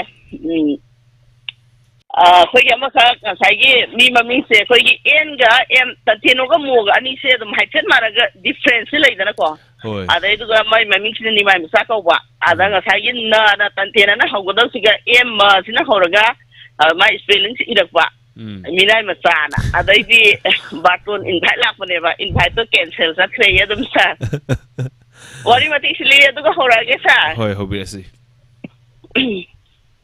ꯅꯨꯡꯉꯥꯏꯈꯤꯗ꯭ꯔꯦꯗ ꯍꯟꯗꯛꯀꯤ ꯅꯨꯡꯉꯥꯏꯈ꯭ꯔꯕ ꯋꯦꯅꯦꯁꯗꯦ ꯁ꯭ꯄꯤꯁꯦꯜ ꯄ꯭ꯔꯣꯒ꯭ꯔꯥꯝꯂꯣ ꯆꯩꯔꯥꯎꯕ ꯁ꯭ꯄꯤꯁꯦꯜ ꯄ꯭ꯔꯣꯒ꯭ꯔꯥꯝꯂꯣ ꯃꯌꯥꯝꯁꯦ ꯍꯦꯛ ꯌꯥꯎ ꯐꯪꯍꯧꯗꯦꯗꯀꯣ ꯇꯣꯂꯣꯞ ꯆꯥꯕ ꯑꯣꯏꯔꯗꯤꯅꯦ ꯁꯨꯇꯤꯒꯁꯨ ꯂꯩꯗꯅꯦ ꯆꯩꯔꯥꯎꯕꯒꯤ ꯁ꯭ꯄꯤꯁꯦꯜ ꯄ꯭ꯔꯣꯒ꯭ꯔꯥꯝꯗꯨꯗꯤ ꯌꯥꯎ ꯐꯪꯒꯗꯕ ꯇꯣꯂꯣꯞ ꯆꯥꯍꯧꯗꯗꯅ ꯍꯦꯛ ꯃꯌꯥꯝꯒꯤ ꯁꯦꯕꯥꯅꯦꯅ ꯁꯤꯟꯐꯝ ꯑꯃꯗꯤ ꯇꯧꯗ ꯌꯥꯗꯦꯗꯣ ꯆꯥꯗꯕ ꯌꯥꯗꯦ ꯊꯛꯇꯕ ꯌꯥꯗꯦ ꯏꯆꯥꯒꯤ ꯏꯁꯨꯒꯤ ꯏꯃꯨꯡ ꯃꯅꯨꯡꯒꯤ ꯃꯌꯥꯝ ꯍꯣꯠꯅꯕꯅꯤꯅ ꯁꯤꯟꯐꯝ ꯑꯃ ꯇꯧꯗꯅ ꯍꯦꯛ ꯗꯨꯀꯥꯟ ꯐꯝꯖꯜꯂꯨꯔꯦ ꯑꯗꯨꯁꯨ ꯆꯩꯔꯥꯎꯕ ꯃꯇꯝꯁꯤꯒꯗꯤ ꯑꯇꯣꯞꯄ ꯅꯠꯇꯦꯗꯣ ꯑꯩꯈꯣꯏꯒꯤꯗꯤ ꯁꯤꯖꯟꯅꯤꯗꯣ ꯌꯣꯜꯍꯧꯗꯧꯔꯤꯕꯅꯤꯗꯣ ꯃꯗꯨꯁꯨ ꯇꯧꯗ ꯌꯥꯄꯣꯟꯇꯦꯗꯣ ꯃꯗꯨ ꯍꯦꯛ ꯇꯧꯔꯤꯉꯩꯗ ꯌꯥꯎ ꯐꯪꯍꯧꯗꯦꯗꯣ ꯑꯗꯒꯤ ꯁꯪꯕ ꯅꯨꯃꯤꯠꯇꯅꯅꯦ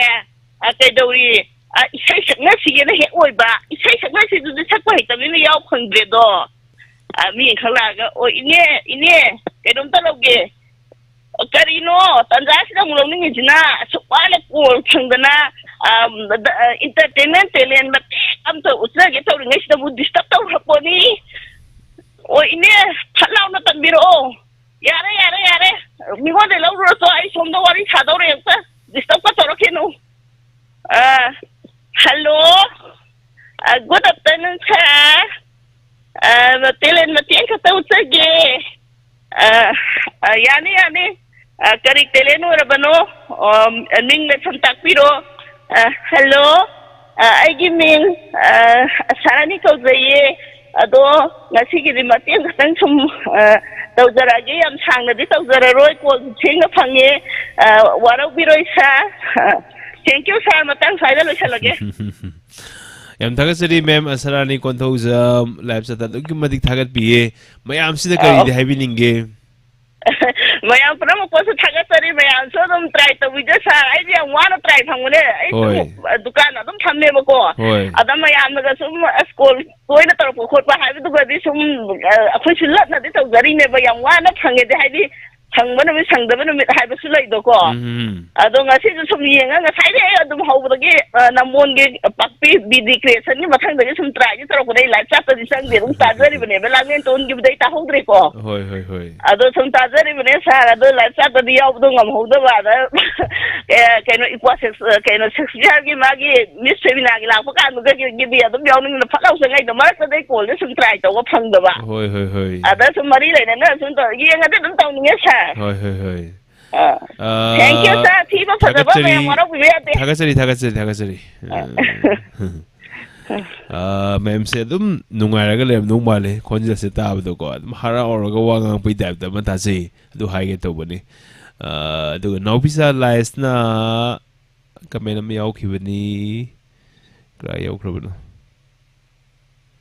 nopisa lies sem thagasari comment do birakpa maram marta dum sang birakpa haidare mayam gi thok to pada waraba male yangang thana uin haiba adu ngasi nyongni ni se homni mai ni mamang di hoga lai hose ka tawjaba aduna maram moilega saba thakpada khara adagi atoba khara mukujare hafta ani ki mamang di mu dieting khara mu tawjaba wet se khara dum ta than ge khara yakna leina ba haidana aduna ani duna oram bai hai na badigi oram bai dieting to di oram bai hai ani digi oram bai Samola Samurai Lakpam, Arunia Koizam, Angobi, Sorokaibam, Karong, Helen Debium Kaibam, Yamachan Karibam, Santibula Laisram, Nuja Laima, Yam Shakespeare, Kodi Magtaram Noksari, Umarani Mayangbam, Joy Morang Them khudimuk taram noksei adom leibibana khune sandok chariba thoromda achoba thogai oi jaribani adom ne yengbidregadi khune sandok sabada wakal dosing thoiba program mayam da piri mayam se lev khidoini aduna Tomisna di kumbam dram nokseri chomlin thoi naubicha lais thoi ngasi di angang suyam male hana giduna hele phajaba hai hana gi ahan mam duna phajaba angang mam bisna phajadraba matangi call kana nei minasi hello Hello. Hello. taram nokseri mingle phum hai bisi Tungju patu. Koiro no moi kapam dita. hoi mem gita taram nokseri karamba tharam buduna lakpiri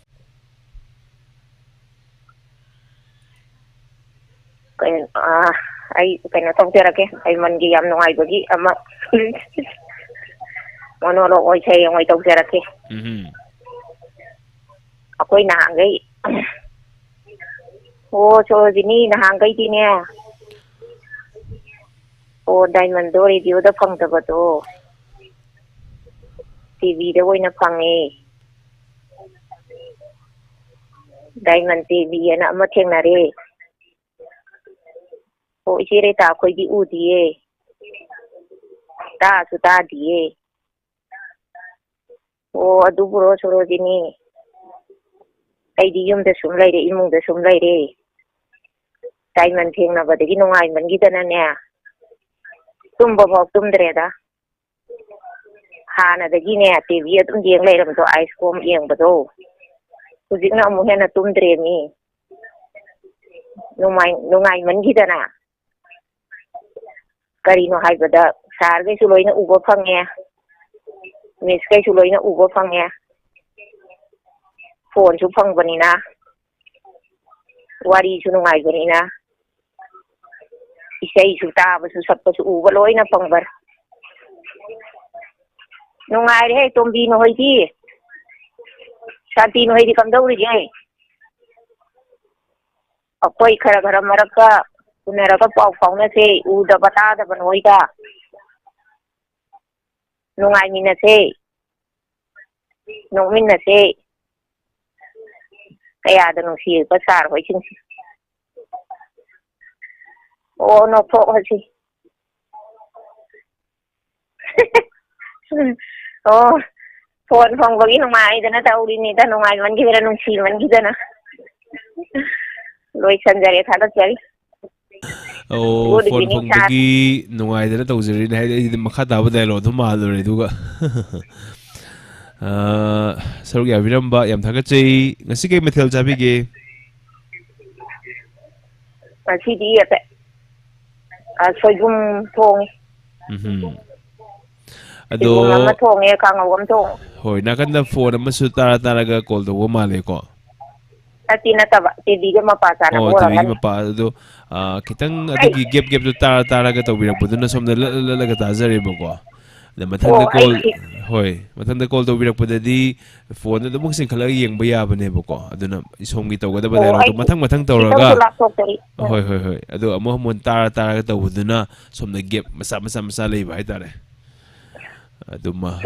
kanjeda ba haita hoi aduna aduma kasu kai ba leite aduna ahan ba smaina saruk ya biba sing sidi smaina khangda ba mayam yawi ne aduna sanbok pinaba sum haizabani la mayam da taab da nuai na ba hoi ado TV si ai thamang da lei ba hoi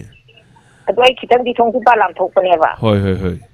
kamai to ba jan khom di ne kara tak piro sa hoi na hoi yam thaga chei smaina saruk ya birak pa TBCD MCTV daro natraga ISCOM do ibina bro ISCOM TV ni hoi Kaya kuiragi yang bibasi ba TV di yang basidi ISCOM yang ba di puire aduga ngasi tarani kun sare kan Diamond yang basina ada nungai man gida na hoi yam thaga chei makha tarba thorom kya soidana saruk ya bigani haibagi thajaba thamjari thank you Asarani konthojum leibiri Premita Waikhom Diamond TV taram noksari Helen Devi yum khaibam ꯈꯨꯗꯤꯡꯃꯛꯇ ꯌꯥꯝ ꯅꯣꯛꯆꯔꯤ ꯂꯩꯕꯤꯔꯤꯕꯁꯤꯡ ꯇꯥꯏꯕꯪ ꯇꯤꯚꯤꯕꯨ ꯅꯨꯡꯁꯤꯕꯤꯕꯁꯤꯡꯒꯤ ꯃꯅꯨꯡꯗ ꯑꯃꯅꯤ ꯍꯦꯛ ꯂꯩꯕꯤꯔꯤꯕ ꯈꯨꯗꯤꯡꯃꯛꯁꯦ mutum promila laibiri aduga makhal mathelgi sumaina leiba program singsida sumaina khusem lab tabi bo oiro tv channel da yengbiraga tobirak po oiro the live chat ki kuthang sida mu muksang bire adna natraga call to bira su yai somsu leiri haido khangan ba mayam da su sinsu tangai fade sumaina nobisa lies toy aisu hanai aisu lei haine sumaina hek sang birak pa sem thaga chei bijan yangkhom yang besan karibam umarani mayang langbam semaina pepe ala kamupi sarade sulai seri dak bire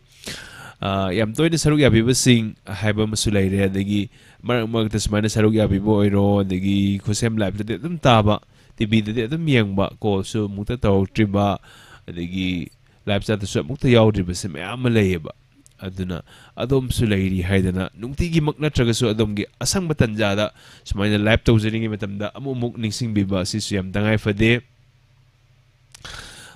umarani mayang langbam sabitri lai jonjam kudi mutaram noksei sumaina no sang birak pasing se sisu punataram no minasi arun dayanti food processing center sisu na hangai ujade food processing center amagi orandong wale kudimok taram nokseri mabem kaksing matangi call kana re binasi hello hello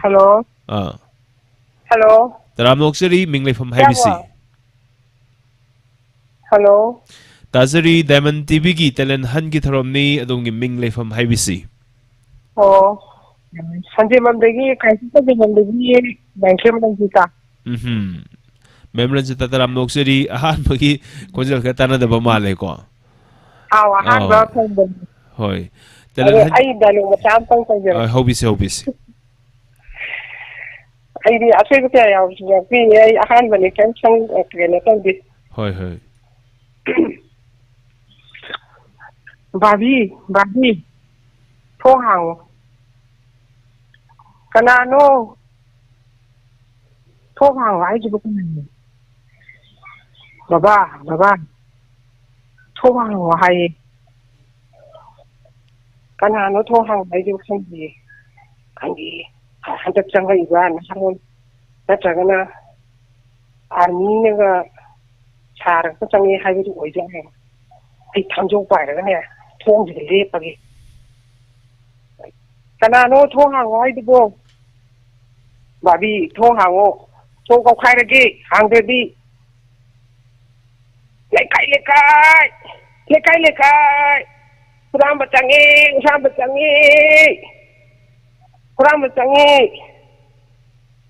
Di thong yo, dong. Kari lau di kari no. Kai. Chicken ano. Ay di puroi bani. Kari no. Mana lau di siya. Ha.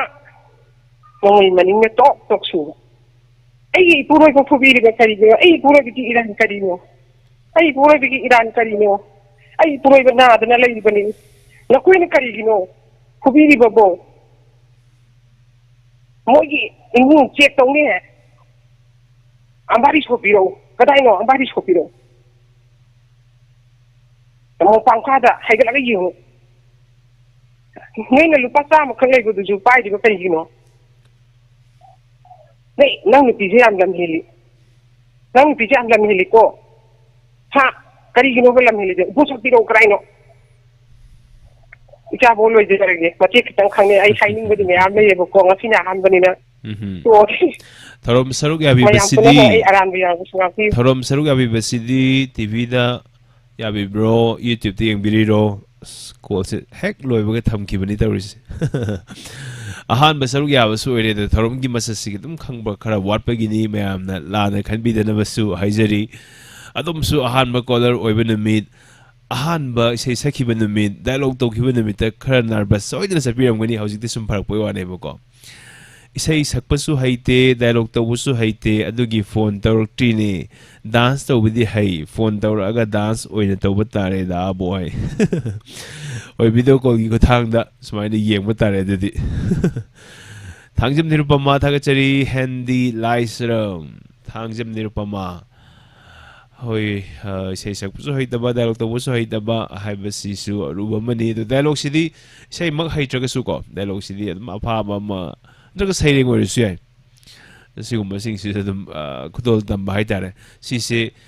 YouTube ta thagaki ba haibasi maktabu internet da punsi supagi lehor doini adom the yum pan bidribo oiren khalasi hayeng yum pala baisa isu lerba matam draga yum pan bibo eraga namu hayeng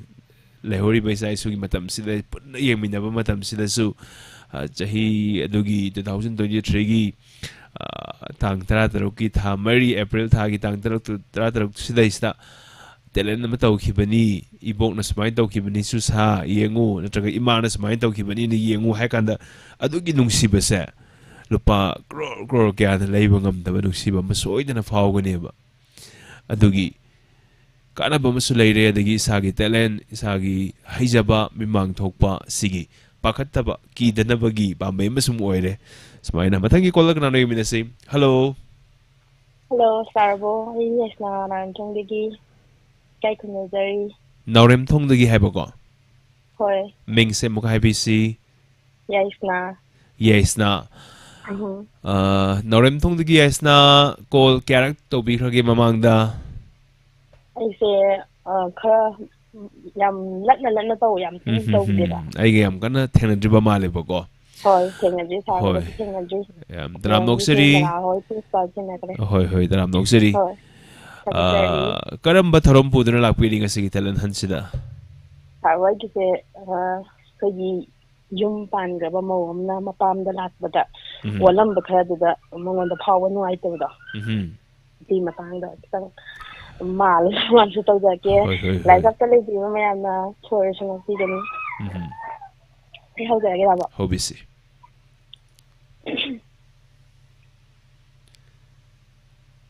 ima ai chatlu ki ke lim chatlu ki ke ai na na dum halak na ba na ki ta o phare chatlu hai ibungo atoba hei na chan dakani hai do Sai sing na lotion jiko hai mau gai di kai zakra na san ne hada la ga ne harau han baya diko harau khalan gi dawani harau lemin ga da bani wai sana ga da bani na san bu ni shi han baya diko am khatan ngau na hauga ta gyan ta rai se ya ngau gi bani no pa ma sa dong na shena ba ya wa gra ba du bu karam na awon dai ji gyan ta gare ji ti mayum ma kai pan gare na si je ma yumda lakani haibani pau pirabani duna ne nakoi hara sai shin jamina duna doga bani ko kanam sa thoki biaro ima ila tato tiai ila inama ila ai moi tholak tringa ji sa puchiram nan ta logi ge aina tharamba laisingdo kamai do yan tan yeng ge Takelay how I Taramba Lazindo. I'm bringing it. The Yemi Padanabu Makonga, the same with his Alakan. Aya. Takelay Pambisula Andre. Leha Pambisula Andre. I mean, you remember. You remember Delo had so ugly. I know. Ningoli biya yung si hekado kibadig nasi kung tao pa ahan mo lang siya oy lang nila siya siya asum na tao bro nasi tamo siya kaya nakay di ba nakoy ka na hangoy ko at ang hindi kito siya o halaro sa so Nung gabi ipaksin aman ay nakalalahat layang singabigitan pudan sa kinkan dapat ato ay wakal rin bata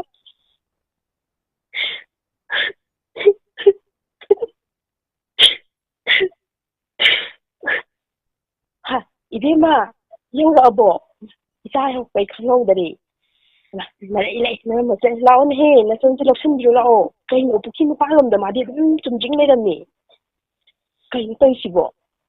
ꯑꯁ ꯂꯥꯛꯑꯣ ꯏꯕꯦꯝꯃ ꯂꯥꯛꯑꯣ ꯅꯐꯤꯗꯔꯣꯝꯒ ꯍꯣꯡꯇꯣꯛꯑ ꯂꯥꯛꯑꯣ ꯆꯥꯛ ꯏꯁꯤꯡꯒꯅꯦ ꯉꯁꯥꯏꯅ ꯂꯣꯏꯔꯕꯅꯤ ꯂꯥꯛꯑꯣ ꯍꯔꯥꯎ ꯍꯔꯥꯎꯅꯦ ꯆꯥꯛ ꯆꯥꯊꯣꯛꯑꯒꯅꯦ ꯑꯩꯈꯣꯏ ꯋꯥꯔꯤ ꯁꯥꯗꯣꯏꯅꯤ ꯂꯥꯛꯑꯣ ꯐꯤꯔꯣꯜꯒ ꯍꯣꯡꯇꯣꯛꯑ ꯂꯥꯛꯑꯣ ꯏꯅꯝꯃ ꯑꯩ ꯆꯥꯛꯀ ꯆꯥꯅꯤꯡꯕ ꯀꯌꯥ ꯐꯥꯎꯗꯦꯗ ꯍꯛꯆꯥꯡꯁꯦ ꯈꯤꯇꯪꯁꯨ ꯅꯨꯡꯉꯥꯏꯇꯕ ꯑꯗꯣ ꯃꯌꯥꯝꯁꯤ ꯎꯅꯅꯤꯡꯕꯒꯤ ꯑꯩ ꯂꯥꯛꯏꯅꯤ ꯆꯥꯛꯆꯧ ꯀꯌꯥꯏ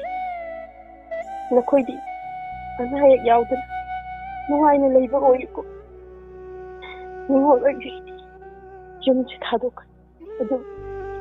ꯑꯩꯅ ꯅꯨꯡꯁꯤꯅ ꯊꯝꯖꯔꯝꯕ ꯅꯨꯡꯁꯤꯅ ꯁꯦꯟꯅꯖꯔꯝꯕ ꯄꯣꯠꯁꯛꯁꯤꯡ ꯂꯨꯅ ꯆꯥꯅ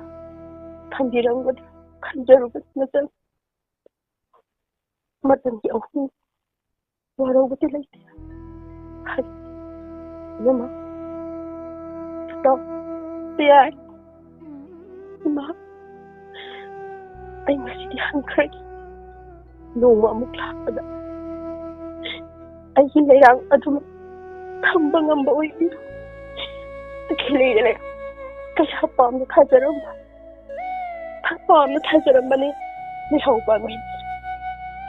ꯑꯩꯒꯤ ꯇꯦꯅꯋꯥꯗ ꯀꯗꯥꯏ ꯑꯝꯇ ꯂꯩꯔꯝꯗ꯭ꯔꯦ ꯀꯞꯂꯣꯏꯗꯤ ꯈꯟꯕꯅꯤ ꯇꯥꯔꯣꯏ ꯈꯟꯕꯅꯤ ꯄꯤꯛꯀꯤꯁꯦ ꯑꯗꯨꯕꯨ ꯈꯥꯝꯕ ꯉꯝꯗ꯭ꯔꯦ ꯑꯩꯗꯤ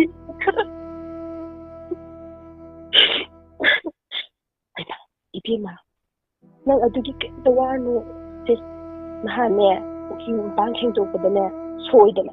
로인 강더라, 니에가 더 헌더라, 로인 야오람리바,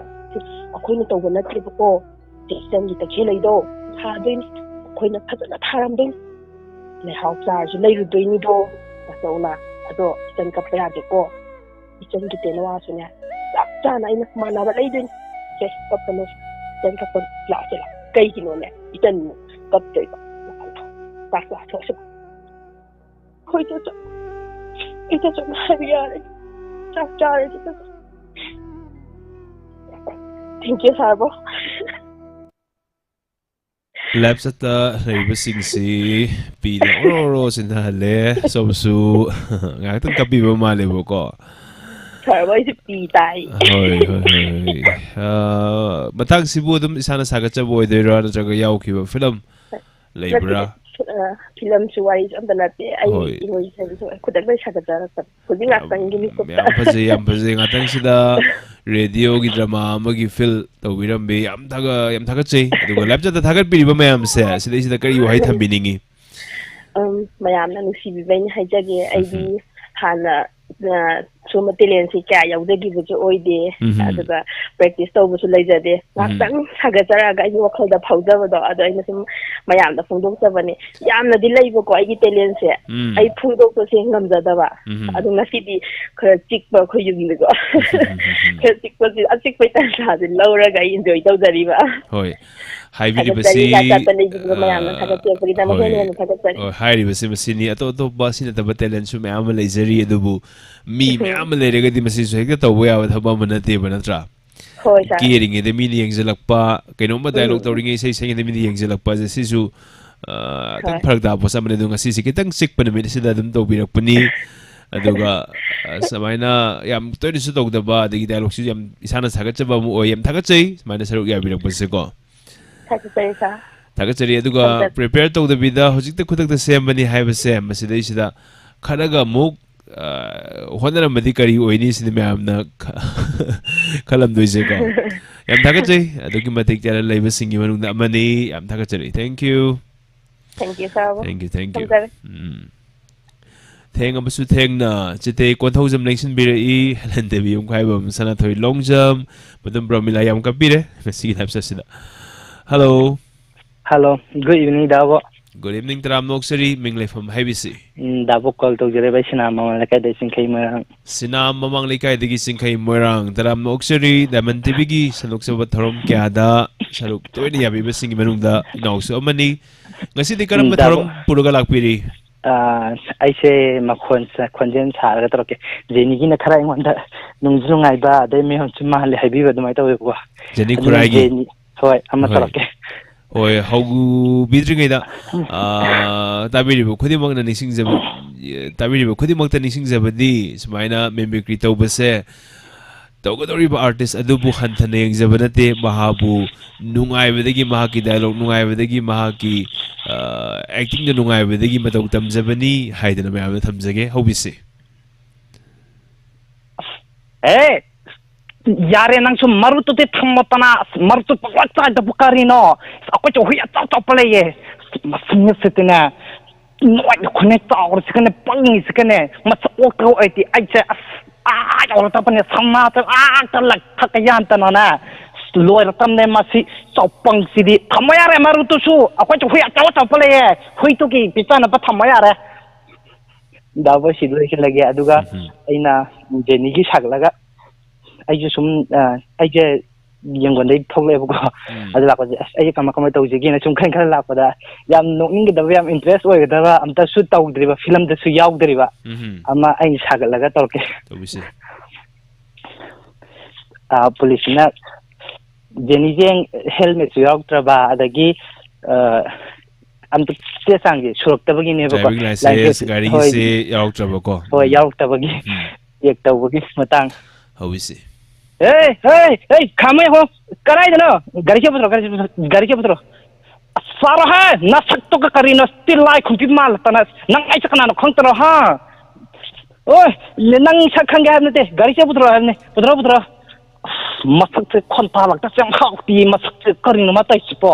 ऐसा जैनी ने सनी खंग तना मसित आई के से सकतो लोइना थुमन पसित ने काव तन ने पुरक तरे करी न से तो से ये करी न आई के मेको खरक तंग खंग मंगायारों को तबा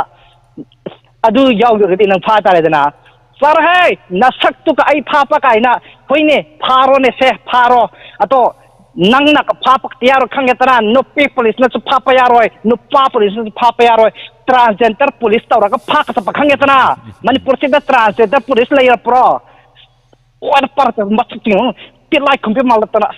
नंग मताई तिलाई खंबे सुपना लोय सर है साइसा दाव सिलै सिंजरगे लोइबिरब्रो लोय होय चिखे बोरा यम थागचरी याम जेनी खुराय तविरम डायलॉग खरा morning Singh Biba Yama थागचई thank you मतमना कना बसुंगाई बिदे सलोकसरी बथरो मसी पुंग अमा मखाई योगदौरे अमा मखाई हेक्ता बगा लोसिनजगे अदना अरोइबो collar मंगाइजगे ngasi लाइबक फबा अरोइबो collar सिकना row यमिनसी Joy Morang Them Angobi Sorok Haibam Helen Devi Yung Haibam Kudimak Taram Nokseri Hello Hello sir Mingley from Haibisi Ngasi Haro Bokolo Ibire Kandagi Khandi Sir ID Atai Sujokpa Dialogue Ki Hayadre Thaireng Amatang Sajarate Ka Hobisi Matang Di Pakhang Hero Man Bakhoi ꯑꯩꯗꯤ ꯅꯈꯣꯏꯕꯨ ꯀꯤꯖꯩ ꯑꯩꯗꯤ ꯌꯥꯝꯅ ꯀꯤꯖꯩ ꯅꯛꯄꯨ ꯅꯛꯁꯤꯜꯂꯨꯔꯕ ꯃꯈꯣꯏꯁꯤ ꯏꯀꯥꯏꯕ ꯈꯪꯗ꯭ꯔꯦ ꯍꯥꯏꯅꯩ ꯅꯪꯕꯨ ꯅꯨꯡꯁꯤꯔꯨꯕ ꯀꯔꯤꯅꯣꯃ ꯍꯥꯏꯅꯩ ꯑꯩꯗꯤ ꯅꯈꯣꯏꯕꯨ ꯀꯤꯖꯩ ꯑꯩꯗꯤ ꯌꯥꯝꯅ ꯀꯤꯖꯩ ꯔꯥꯁꯤ ꯂꯩꯕ ꯃꯇꯧꯗꯨ ꯀꯔꯤꯒꯨꯝꯕ ꯅꯨꯡꯁꯤꯖꯔꯨꯔꯕꯁꯨ ꯊꯃꯣꯏꯒꯤ ꯄꯤꯕ ꯉꯝꯈꯤꯔꯣꯏ ꯍꯦꯔꯣ ꯃꯥꯟꯕ ꯅꯔꯝꯆꯠ ꯈꯪꯗ꯭ꯔꯤꯉꯩ ꯑꯩꯗꯤ ꯅꯈꯣꯏꯕꯨ ꯀꯤꯖꯩ ꯑꯩꯗꯤ ꯌꯥꯝꯅ ꯀꯤꯖꯩ ꯅꯤꯡꯉꯣꯜ ꯑꯣꯏꯕꯤ ꯄꯨꯟꯁꯤ ꯈꯣꯡꯊꯥꯡ ꯑꯃꯨꯛ ꯁꯣꯏꯕꯗ ꯂꯩꯃꯟ ꯆꯟꯕ ꯅꯌꯠꯄꯤꯔꯕ ꯄꯨꯟꯁꯤꯁꯦ ꯃꯍꯥꯎ ꯈꯪꯅ ꯍꯤꯡꯒꯅꯤ ꯑꯩꯗꯤ ꯅꯪꯕꯨ ꯀꯤꯖꯩ ꯑꯩꯗꯤ ꯅꯪꯕꯨ ꯀꯤꯖꯩ Sir, matay simtang ay ahamba oibanina simatang tawjarage.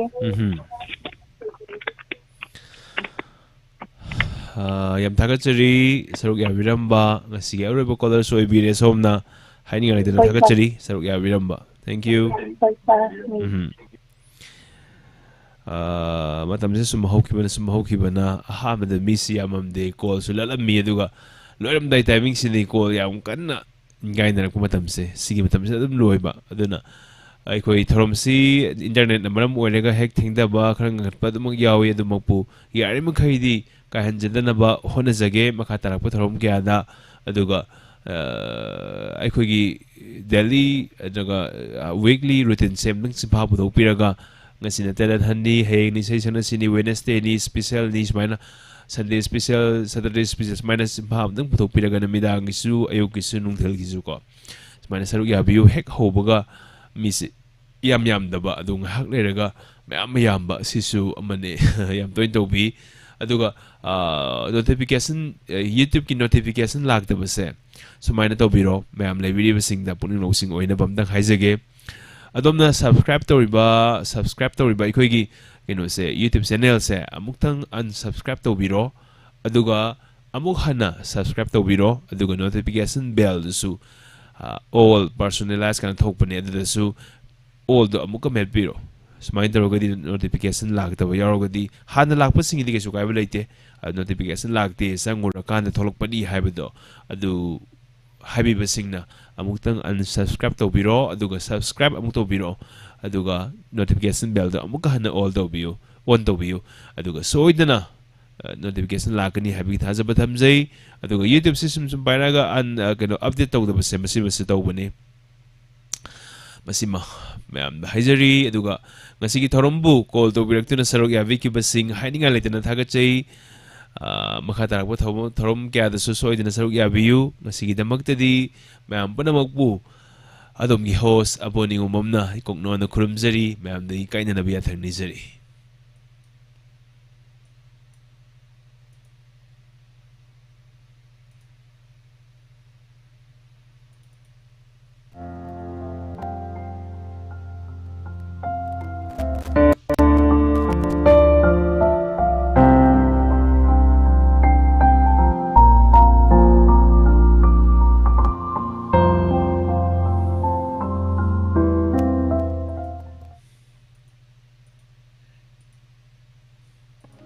Lengsin Yaifavi Eye Care Kangabo Bazaar Opposite SBI ATM Yaifavi Eye Care na Chahi Khara Asida Miyamda Offer Kaya Pijaduna Mid Lying Badu Kudong Chajadraba Singh Kudong Chaba Kaya Piduna Lakli Ngasi So Amok Pujarakle Yaifavi Eye Care Gi Offer Oina Chaliba Sahi Asigi Yauksang Phawgi Oina Frame the Free Loinana Lens to 20% Gi Offer Pijari Tonga advance over technology kya sizinaduna mafam asida sale yamna tingdana mid laying bagi khudong chaba pijari angang singi frame nupa masa amadi nupi masa singi frame ahal laman singi frame makal kya gi design sing da fangbiragani Yaifavi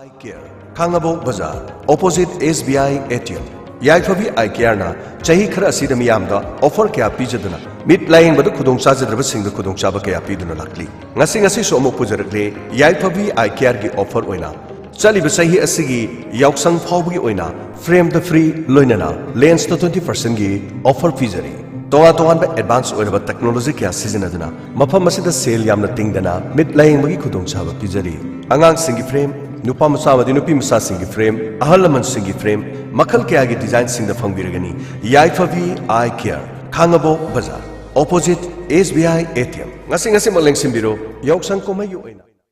Frame the Free Loinana Lens the 20% gi offer pijariba Yaifavi Eye Care da miyamna lengsin biraktuna khudong chaba silobiu Akopa Marol Gidama call to you 739-5957-341 Loinana 6009-541203 Yaifavi Eye Care Kangabo Bazaar Opposite SBI ATM Camera Amatahori Canon EOS R Loinana RF 85mm f.2 Loinana cameras ki belt Loinana April ki tangnipan English singeni kolhumdoi Churchandpur da photo shot chaluraga halakpada Churchandpur dagina malum phawbada bag asigi jipper pokhairaga camera ama tahori kanagumana khunbi be yaurabadi miyoibigi minungsi yengbiduna okhong sangda leiba Robert Hizamda sinabi natraga paw pibi awaman matik sana kachagan mobile number 811-8946-720 amukana 811-8946-720 लोइनना 7005955979 नत्रगा